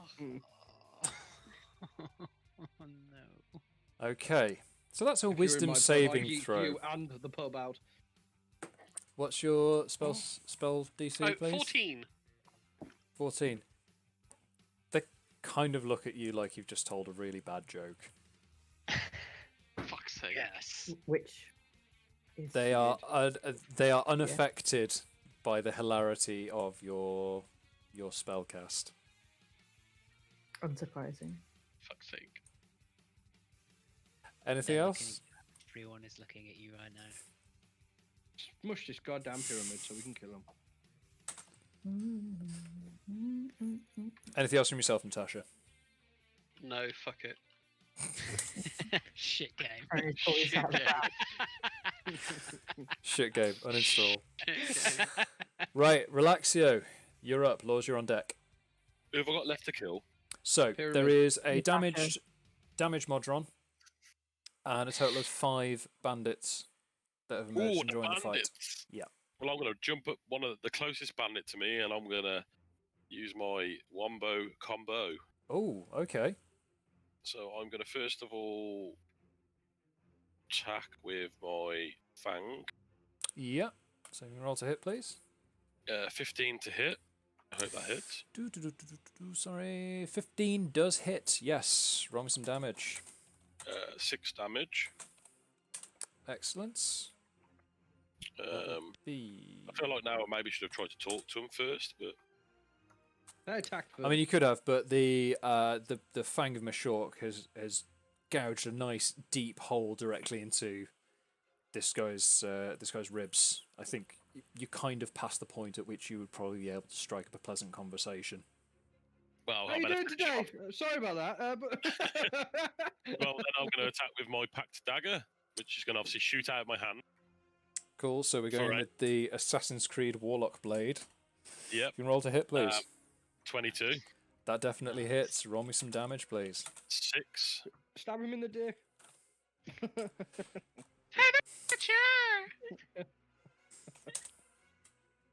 6 damage.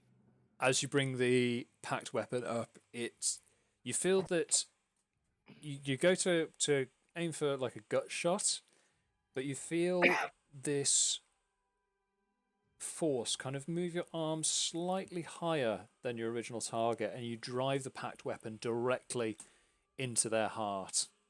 Oh. And they just cough a not inconsiderate amount of blood onto you, and then fall away dead. Okay, cool. So, Lours, you're up. Wash my backpack. Lours, you're up. James, you're on deck. I was going to say my action after that would be to just turn around, look at Badger, and smile, waiting for an approving nod. I will. What is the range on the thing? I've already forgotten. Oh, 60 feet. I will lob one of the magic stones at one of the bandits, whichever is closest. Or So the closest would be the second one advancing with a sword drawn, who has just seen his buddy get stabbed in the heart. Yep, I'll yeet a stone at him then. Stone yeeting. Please make me a ranged spell attack. Is 24. That hits. And then it does 7 damage. Excellent. So when you charge your magic stone, how does it appear? It is. It looks a very, very tiny floating dildo. So as you've gone down to the ground, you've picked up the most phallically shaped rocks that you could find in a hurry, charged them with druidic energy, and just yeeted it at this bandit that's coming at you with a sword. You're throwing apparently cockroach. so, yes. Are you throwing cockroach? Cockroach and coke. Throws it, and it Bone stones.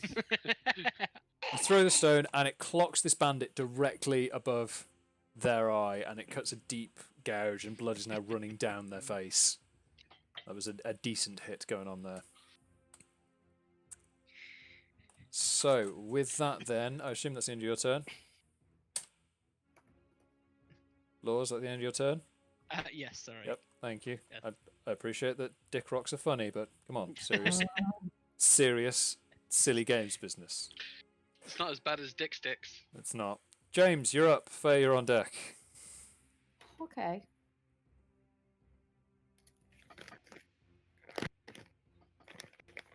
I repeat. James, you're up. Faye, you're on deck.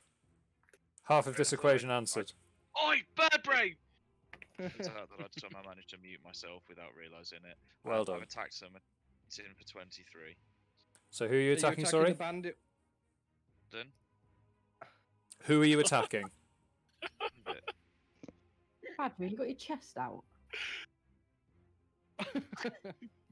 Guys, I can't hear what James is saying. James, who are you attacking?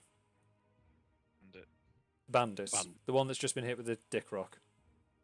Yes. Yeah, and you say you hit for 23. Hit for 23 and did 8 damage if that hits. Thank you very much. Yes. So yes, it hits. Down, And or is he still... so you're attacking that with your short sword, yeah? Yes. Yep. Okay. So the short sword comes in, and just straight through the chest. This guy, as he's running, the force of them coming towards you, coupled with you going towards them, they manage to somehow drive themselves completely onto your sword. You're almost stunned at just how stupid a death that was. For a moment, you think, how have they survived long enough? Never mind, and just sort of kick their lifeless body off the short sword.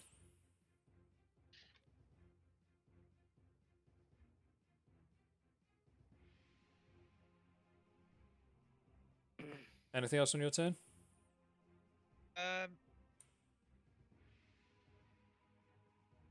going to leave it actually. Okay. See whether we can get something from them. Talking to them. No worries. Well, I know that you want to talk to them, but Faye's up next, so... And there is a pyramid thing still attacking me and So, I see the Faye... negotiations have failed. Faye, you're up. Shathas, you're on deck. Faye, what are we doing? Is this pyramid thing taking any damage so far? Yeah, there's a big chunk of it missing. It's still kicking. It's not like impervious to melee weapons or anything silly like that. Or... No, everything you've seen so far has indicated that it is just as vulnerable as anything else to being hit with various weapons. I ripped out a big chunk of it with my mace. I would say a few stern words might kill it off. Can I That see sounds like fighting anything, anything concentrating? Like the bandit, is it concentrating or is it just fighting as normally? So that would have to be a insight check or a perception check to make that kind of judgment. Okay, bear with a second. But that would be your action for the turn. That would cost you one Yeah, action, I think basically. I've got a bonus action. Yeah, I'd like to see if I can see any creature or anything concentrating within 30 feet. Okay. So if you can make me a perception check, please. Okay. Okay. That's definitely a bandit. 15. Okay. You can't see any of them concentrating. You can see that the bandits are somewhat perturbed with the speed at which two of their party have been cut down, quite literally. And the leader is looking a little bit worried. The Modron is still just kind of wildly lashing, despite the fact that part of its head is missing. Cool. I think that will be everything then. If there's nothing doing that, yeah, that'd be fine. Okay, so just cycling through some dead bandits here on the initiative order. So the bandit captain, noticing how dangerous Relaxio is, has drawn a crossbow and taken a bead on you. Can I deflect this attack with a mecha bear? Sorry, my mistake. I assumed you had a crossbow. He does not have a crossbow. Take it. Oh. He's going to try and yeet a dagger at you. Ooh. Now, you're... Yeah, I'm just saying if that applies to ranged attacks. Can you let me know if it's just ranged or if it's just melee? It's just melee. You want about Armour of Agath? Not Armour of Agathis. So, Shathas wants to get the her... defender imparts disadvantage on the attack roll of one creature it can stay within 5 feet of it, provided the attack rolls to get creature within the defender. But is the bear within 5 feet of the bandit? I was going to say at this point the bear would not be within 5 feet of the bandit. If that's the case, then I will cast Cutting Words as a reaction. That's fine. Does that go off before or after the attack? Let's see. As a reaction, when a creature that's not immune to being charmed, you can see within 60 feet, makes an attack roll, ability check, or damage roll, you can expend 1 use of Bardic Inspiration, roll the die, which is 1d6, and subtract the number from the creature's roll. So if you're making an attack Okay. roll, I can take up to 1d6. So, the bandit leader makes an attack with their dagger. Okay. Which misses anyway. Okay. Thank you. Yeah. I can do so after the roll, but before knowing the result, apparently. There you go. It's going to try and hit with a second dagger after the first one missed. But it also misses. So it's just managed to yeet 2 ineffectively useless daggers at Relaxio. There must be something going on with the atmospheric pressure caused by Armor of Agathis that's just warping their ability to aim properly. Like a frozen backpack. There is that. One of the crossbow bandits is going to try and follow their boss's lead. Oh, for God's sake. And they have... What's your armor class, sorry? 16. 16. They rolled a 19. Cutting words! Okay. Roll a d6, please. How many times can you use that? Every go? 4 times every... Four reactions to every long rest. Brilliant. 1. Oh! Can I can actually use lucky. Can I? No. You're going to use your lucky dice? No, Can I use lucky lucky on only applies to ability checks and attack rolls. Well, cock it. Sorry. No. Cutting words goes off, but it still manages to hit home. Yeah. On that, and that is so. How much damage? You take. Are you ready for this? Oh, yeah. You take 2 points of piercing damage. Oh, What? God. Armor of Agathis doing its job there. I don't know if you You know this, scratched my backpack, bastard. I've also got a reactionary spell. You do have a reactionary spell. That's what I do. Tension. Time to cast. Hellish Ruby. Done. Done. Done. Oh, didn't do that right. Hellish Rue. I made a rue and it's hellishly good. Jesus. So it's a dexterity 13 save, Tom. Okay, thank you. Bandits might be quite high, actually. Damn. I mean, you'd think so, but not when they roll terribly. Oh. So yeah, they did not. They did not get past that. Why is it not letting me cast it? What am I doing wrong? Are you spelling it wrong? No. Oh. Is it because it's a reaction?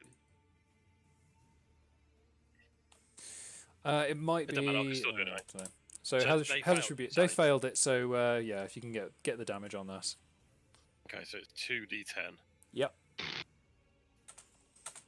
2, 10, and they take 3 damage. Oh my God. You just return the damage. Wow. Fuck you, have it back. So as you turn around and just like flip them off, a small amount of flame leaps from your middle finger, and catches them, and they just have to spend a little bit of time just kind of patting their arm down because it's now on fire. So I just want to cry. they're injured, but that's really not by much. So, where are we? Technically, though, class is injured for said Aarakocra. So, the final Modron is going to try and make, again, wildly swinging fists attack against Bagerac. Of which, Bagerac, what's your armor class? 18. 18. So one of them definitely hits. The other one... Yeah. One of them manages to hit you. One of these mad flailing fists. Because he's actually in range. Oh, yeah. Yep. Still hits. Even with disadvantage. Bagerac, you take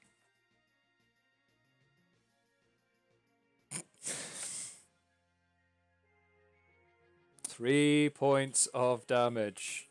That's hard because I'm raging. So you take 2 points of damage.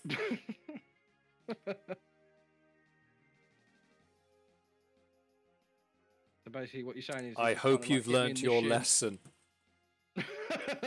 Just like hit me in the shin, just like. Oh. Yeah, just kind of as the wild swinging arm goes past, you just kind of turn around and you don't intentionally block it, but it just bounces off your shield and knocks you back a little bit. You kind of maybe got a bit of a bruise at best.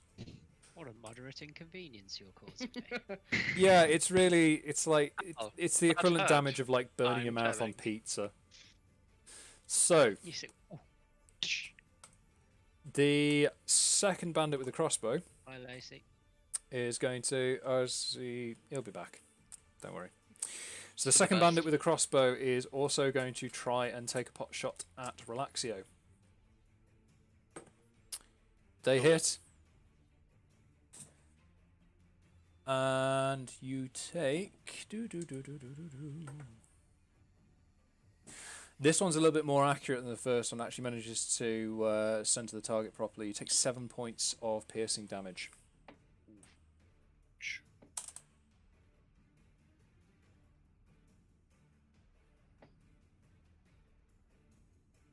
Armor's only got one. There we go. Left. So, Shathas, you're up. Is there anybody in between me and the bandit captain? There would be technically Relaxio, Faix, and Bagerac. Can I move to the side of a captain where there's nothing between me and him while still maintaining whatever distance? Maximum 30 yards. Yep. And then from that, I am going to use my breath weapon. Excellent. So, your breath weapon, how is that functioning? Is that an attack roll, or is it just a... Dex, it says. 10 dex. That might be saving. So, Yeah, 10 dex save. Attack roll. So each creature in the area of your exhalation must make a saving throw equal to 8 plus your constitution modifier. Plus your proficiency bonus. So they have to make a DC 10. 2? So it's Plus DC. 2. Yeah, so it's 8 plus your constitution modifier plus your proficiency bonus. So a 10. So where it says 10 dex on your stat sheet, Yeah. they have to make a dexterity saving throw of 10 or more. This is against the bandit captain, yeah? Yep.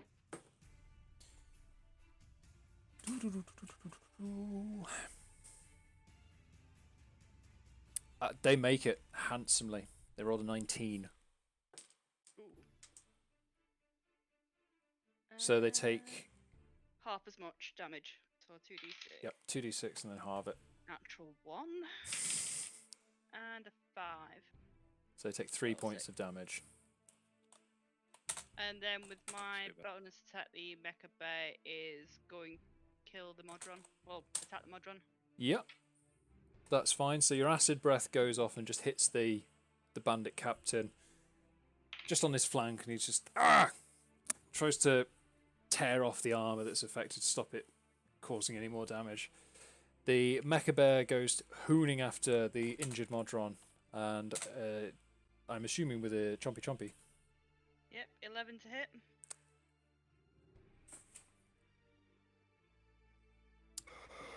The 11, unfortunately, that misses. So the mad swinging movements of the Modron is just a little bit too unpredictable in its damage state for your bear to get. Not hit roll tonight.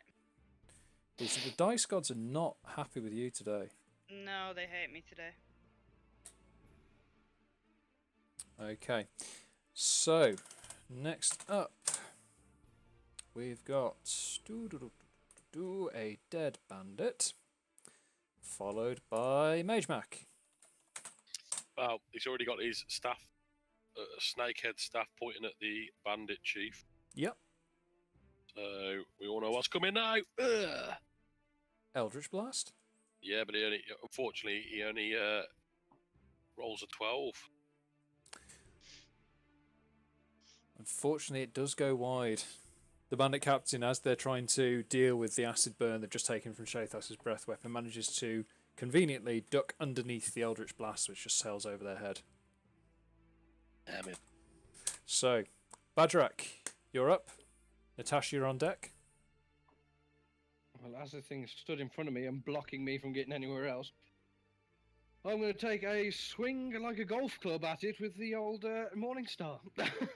So swinging at the Modron. Yeah. Roll me to hit, please. Are you still raging, Badger? Yes. 14. Hits.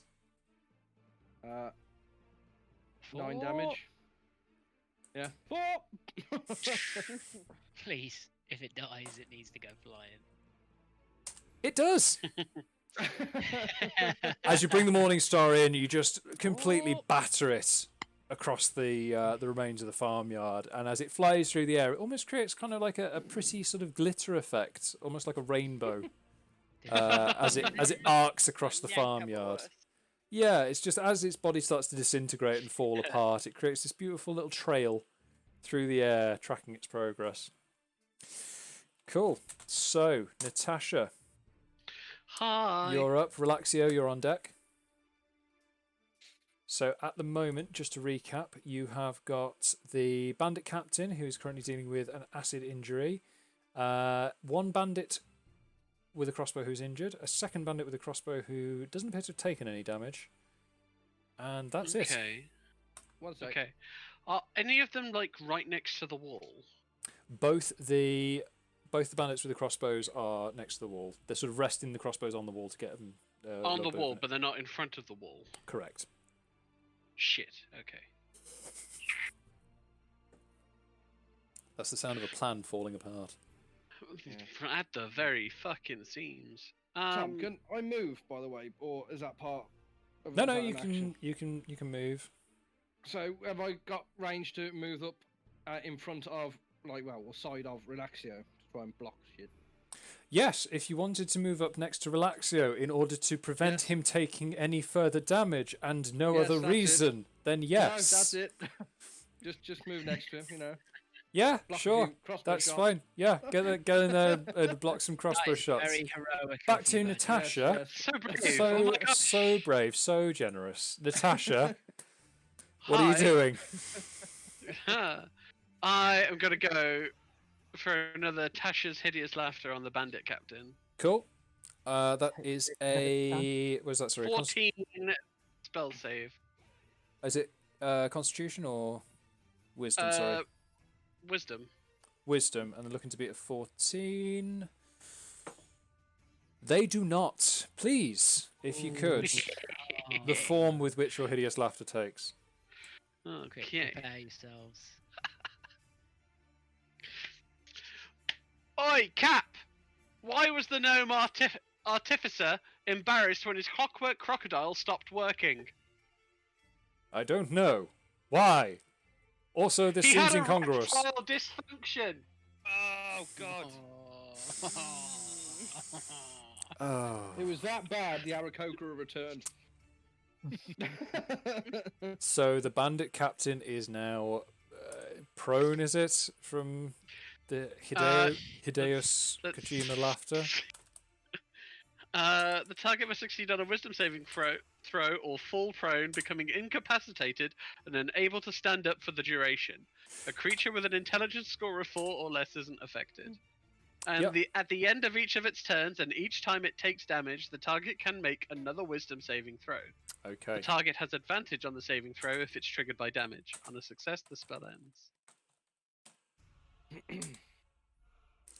Okay, so the bandit captain is now rolling around on the floor, finding your joke impossibly hilarious. Yeah, not surprised. Anything else? No, I end my turn. Excellent. Relaxio, you're up. Lours, you're on deck.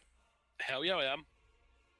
So I'm going to close in on the crossbow bandit that's took damage. Yep. And I'm going to attack with my fang again. Okay, cool. So if you can roll to hit, please. So as you who you see the bandit captain collapse laughing behind this wall. You yeet yourself forward and jump over the wall and bring the Fang of Mashork down towards the bandit, and it does 25. It sinks into the target. It critted, baby.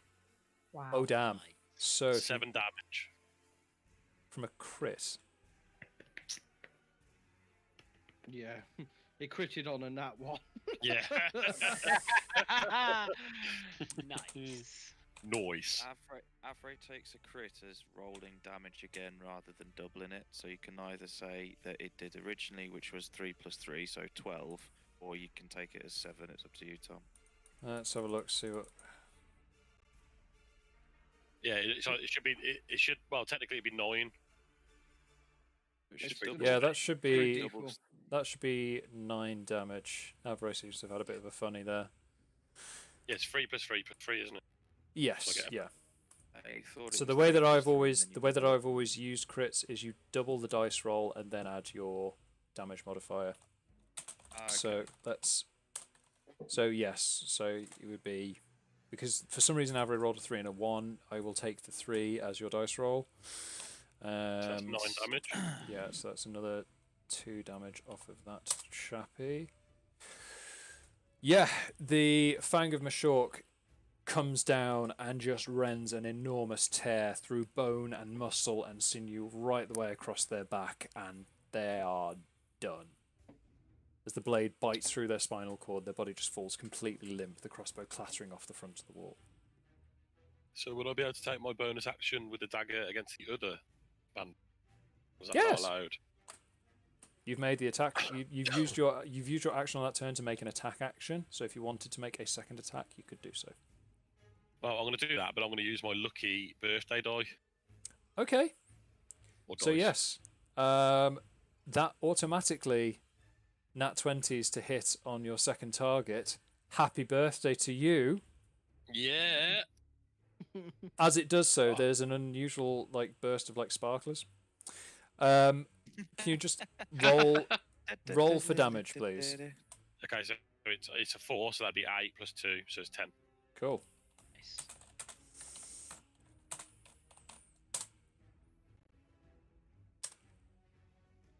Yeah, the warlocky wrist blade goes deep into the side of them, and they are now grabbing their side and struggling to breathe. I think you may have collapsed one of their lungs. Awesome. So, Lours, you're up. How many are left now? So there is a terribly injured bandit that Relaxio has just plunged their packed weapon into, and the bandit captain. Okay. I will go direwolf form and charge the captain. Okay. That's fine. So if you can make an attack with advantage because they are prone. We aren't giving them a chance to stop. Well, they haven't been attacked yet. Ooh, They haven't taken any damage. 12? 12 with advantage. Yes. Good lord. So as you go to bring down your mighty wolf jaws, the bandit captain's roiling laughter, they just roll out the way and you just take a mouthful of dirt. The love of God. Damn you, Natasha's hideous laughter.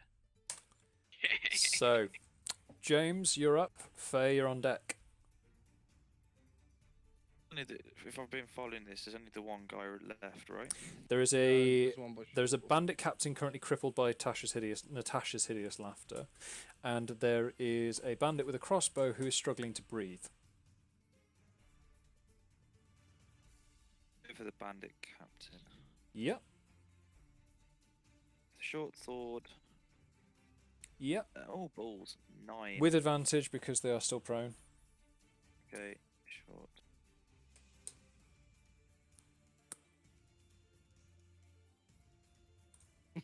Hell. 10 advantage. Yeah, that misses. But you kind of already knew that. I'm going to use my second wipe. Yep. Do I still swing with advantage? Still with advantage because they are still prone.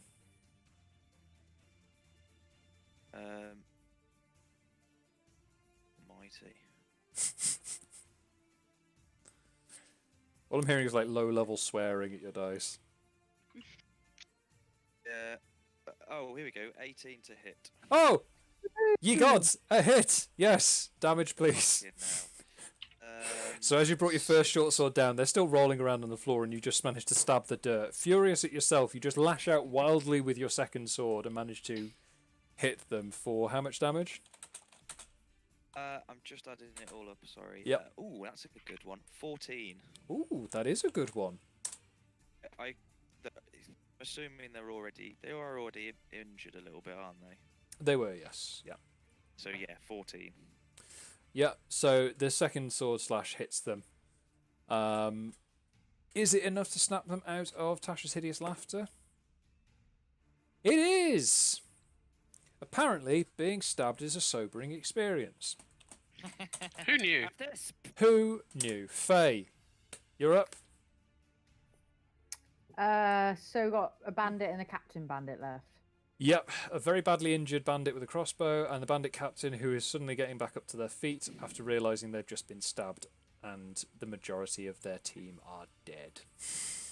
Well, it's going to be a double double sickle combo. Yep. On the old captain bandit there. Cool. Roll to hit, please.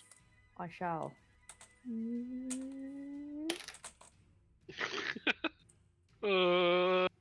15.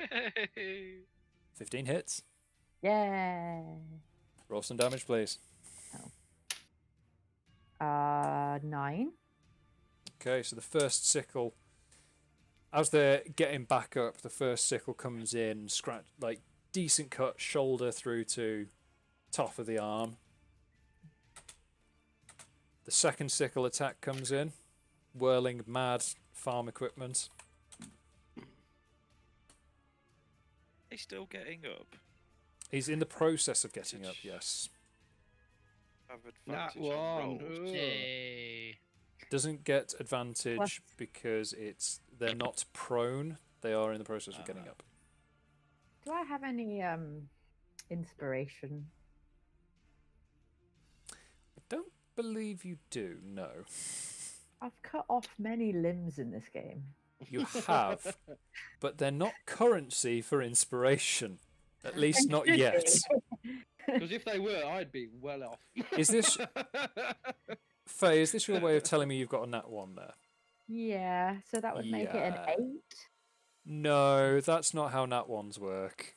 What, you don't get your bonus? No, nat 1 is a miss. Regardless. 8 would be a miss, though, really, wouldn't it? 8 would have been a miss anyway, but a nat 1, regardless of the modifier, is a miss. In the same way that a nat 20 is an automatic crit, a nat 1 is an automatic miss. Oh, There's every chance that you stabbed yourself in the foot as well. Whoa, don't give him ideas. Let's not go that far. Also, it's got the potential to make her ungodly powerful. Or dead. It's, to be honest, for blood hunters, it could go either way. It's either godlike power or death.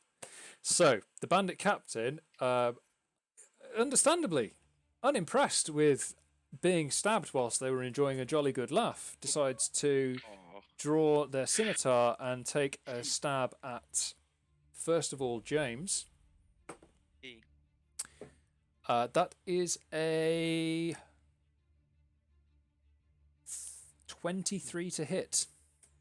Oof, crikey. Much Uh, damage. That would be the wrong dice. I'm doing well. You take 8 points of piercing damage first. 8 points of slashing damage, sorry. Okay. They're so pissed off with you, they're going to take another attack. Okay. I mean, you Which did stab misses. when we was down. And then, just for good measure, is going to return one more attack against Faye. Which also Can I misses. accept this one, please? It missed Ooh. anyway. You can save your reaction. Okay.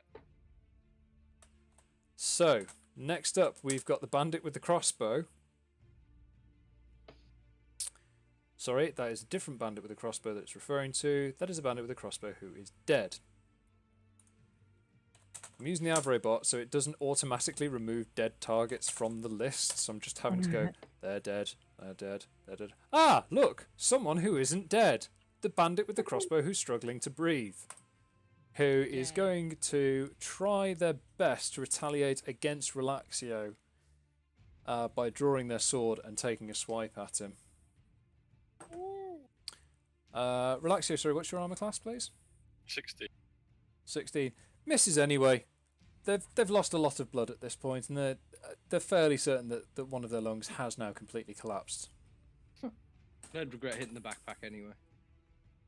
So, Shathas, you're up. Magemak is on deck. I am gonna cast Mending on my Mecha Bear. Okay, yep. Now it's got a slightly different rule to how mending normally works, doesn't it?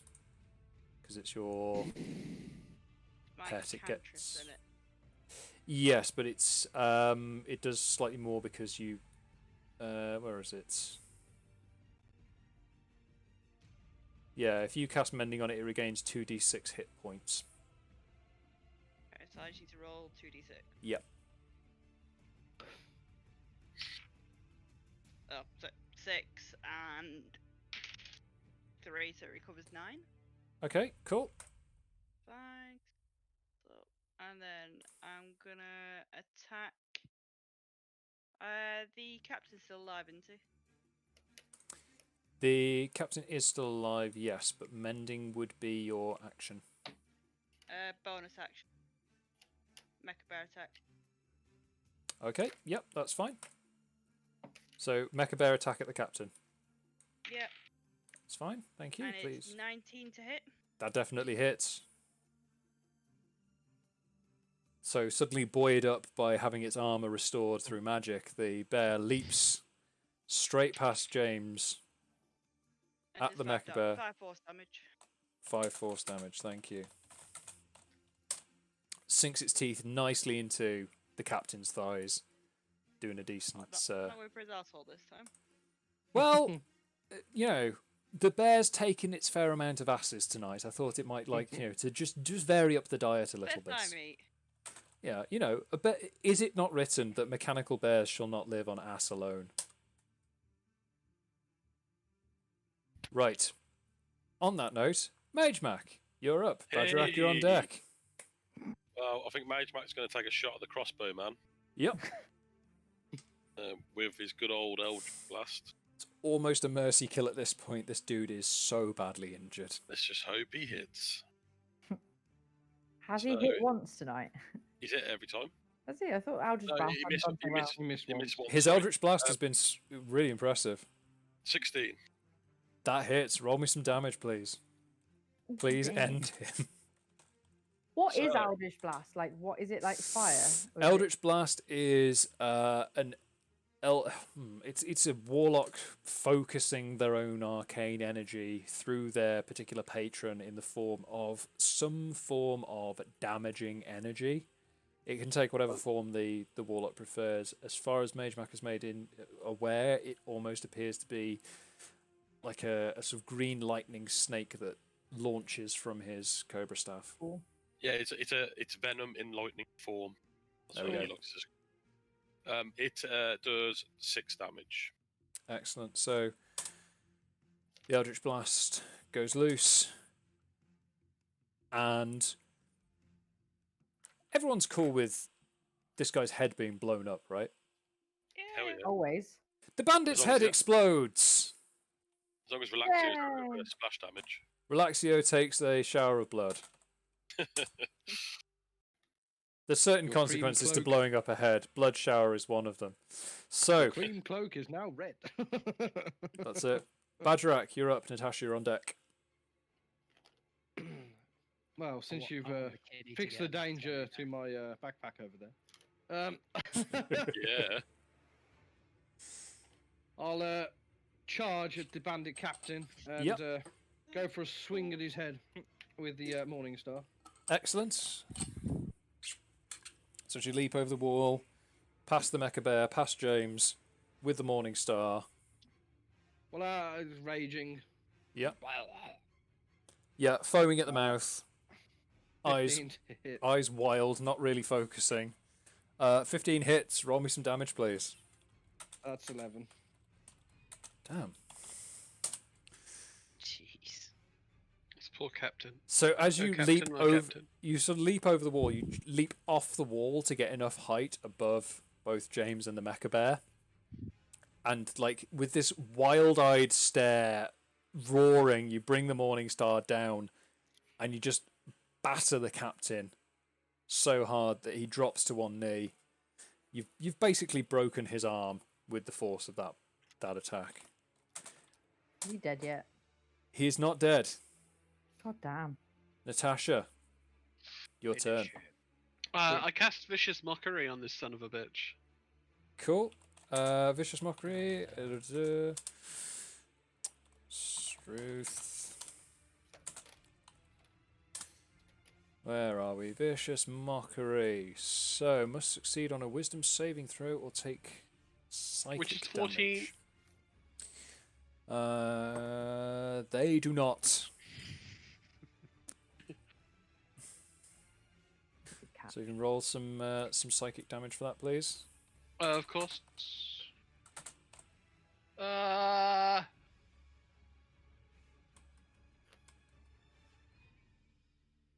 Cool. 2.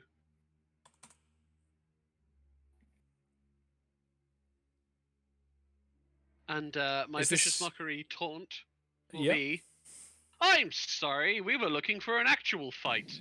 Have you seen one about anywhere? Oh, Jesus. As the captain's down on his knees, he just grabs his chest and goes, "Ah! My pride! No!" That's what I'm sensitive about. They're not quite dead, but they are very badly injured and clearly hurt. But not just physically. Finish him. Relaxio, you're up. Lours, you're on deck. Oh, I get to finish the captain. Let's do this. Wow. If you Birthday surprise! Here we go. Wow. So I'm gonna close in on him, but Yep, as close to Badger as possible. yep, As I pull up my Fang of Mishork, yep. and I'm now gonna give him a good walloping. Cool. Please wallop. 22 to hit. That hits. Please tell me the Um, strength of your wallop. The 5. 5. I walloped him with 5. So it definitely connects, but it manages to shave a bit of skin off. They're still kicking. So, This guy is really badly beaten up at this stage. so at this point, I look at Badger and I raise my hand as the dagger comes up. Oh god. And I attack with my pack dagger. Cool. 15. Hits. Roll for damage, please. 4. 4 damage. Yep. So following the immediate shaving of a portion of skin, you bring the dagger down into the wound, and the captain screams loudly. He is so badly beaten up at this point. No way. But he is still inexplicably alive, despite your best efforts. Did you get Will Ferrell's character from Austin Powers or something to be the bandit captain? I'm very- still alive, but very badly burned. I'm very badly stabbed and sliced and burnt with acid, and something about my ability to be a fighter. They're being so mean to me. Lours, can you be mean enough to end his suffering? James, you're on I deck. will certainly try. He's still in doggo form. Yeah, I'm You gonna are still in bite him. dog form, yep. You're going to bite him, cool. Do you get advantage on that because you've got I all your do, buddies around you? yes. That's a 15 to hit. That hits. Roll some damage. Because God knows we need this guy to die. That is 12. 12. He's not still alive. How do you want to do this? Yay! I will just go straight for his throat and bite in and drag back. Sweet. So as you rip the bandit captain's throat out, he breathes his last and almost seems glad of it, considering how much you guys had done to him and his team. So as you stand there reveling in your victory, you're feeling buoyed up, you're feeling good, but then you notice that the modern march is still carrying on and is still headed towards the small town just over the next few hills. And that's where we're going to leave it this week. Yeah. We're doing a two-parter. I said I wouldn't, but we're doing it anyway. Was there anything to loot? Yes, loot the corpses. I will go. We've already run wildly over time for tonight, so I will go over the loot with you and do a recap before next session for the benefit of the viewers. I will also like to give Relaxio a nod for his attacks and pat him on the head. Jesus Christ. Good backpack. Some wonderful approval. I'm not saying he purred, but It would have hissed. Okay. So with that, we're going to sign off for the evening. Thank you everyone on stream for bearing with us. Sorry we ran it over. Happy birthday to Mr. Harper and Mr. Shawball. Thanks. And yes. And we will see you guys next week, 7:30, for part 2 of this particular adventure. Thank you all for watching. See you next time. Bye-bye. Bye-bye. Bye. Consider the gift shop. They're not going to consider the gift shop. They never consider the gift shop.